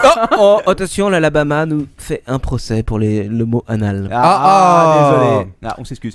Salaud. Quand même, notre fil rouge de la soirée, on va rappeler, puisqu'il y a sur le chat, fidèle au rendez-vous, nous avons Buzzporn. Rappelons l'adresse pour les auditeurs. Buzzporn.fr. Donc, les résultats des Hot d'Or, la cérémonie est terminée. Attention. Meilleur scénario, je sais pas, il l'a pas encore. Et Marc Dorcel, est-ce qu'il a gagné un prix quoi? Alors, je sais pas. Meilleure performeuse, Cecilia Vega. C'est quoi une performeuse? France. C'est une fille qui fait des performances. Mais ta copine de Twitter, elle est pas dedans là? Bah si, Genaise, c'était elle tout à l'heure. Non. L'autre, la fétichiste des pieds. Ouais. Écoute, je l'ai pas vu, mais j'ai pas tous les résultats complets. Hein. Je sais plus comment ça s'appelle. Par contre, Buzzport, je félicite pour la publicité ciblée sur le côté. Effectivement, c'est vraiment ciblé sur le contenu. Merci Buzz. Je Buzz. ne décrirai pas. Meilleur acteur France, Titoff. Un français. C'est pas un comique lui? C'est le comique. Il s'est reconverti. Faute de moyens. Je sais pas. Il y a Chucky Ice. Il fait peut-être ça de façon très drôle. Meilleur acteur européen, Chucky Ice. Wow, Chucky Ice. Il y a une différence apparemment entre meilleur acteur et meilleur performeur. Je pense qu'acteur ça doit être pour le scénario, enfin pour la façon de jouer. Et performeur ça doit être pour l'action. Il y a donc une différence. C'est peut-être celui qui tient le plus longtemps. Ouais. Peut-être. En France, il s'appelle Manuel Ferrara. En Europe, c'est Nacho Vidal. Et en Amérique, c'est Tommy Gunn. Les talons iraniens n'a pas été nommé. Le talon iranien n'a pas été nommé cette année. Pas encore. L'année prochaine. Rappelle-nous Quacos, le nom du site sur lequel on peut trouver les talons iraniens. Je ne sais plus. Si je me souviens bien, c'est World Sex Ranker. Ah, c'est ça, oui. Je crois que j'ai encore le nom de domaine qui traîne quelque part sur mon compte VH. C'est celui qui note les pays en fonction de leur capacité. Voilà.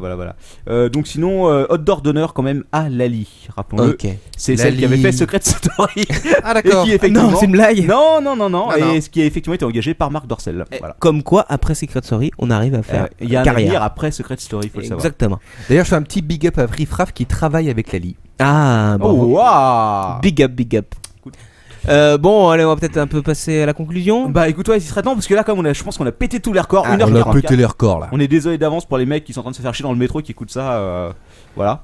Ouais, écoutez, conclusion. Allez, on va faire. Conclusion, Lord ton père. Conclusion. What the fuck, je jette les feuilles. Your conclusion, Lord ton père.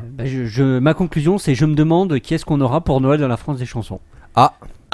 C'est une belle conclusion. Le Père Noël ou Mais est-ce que la semaine prochaine on fait un numéro spécial Halloween? Mais j'avais pensé à ça. Ce serait intéressant ça dans le Was Up. Faire un truc spécial.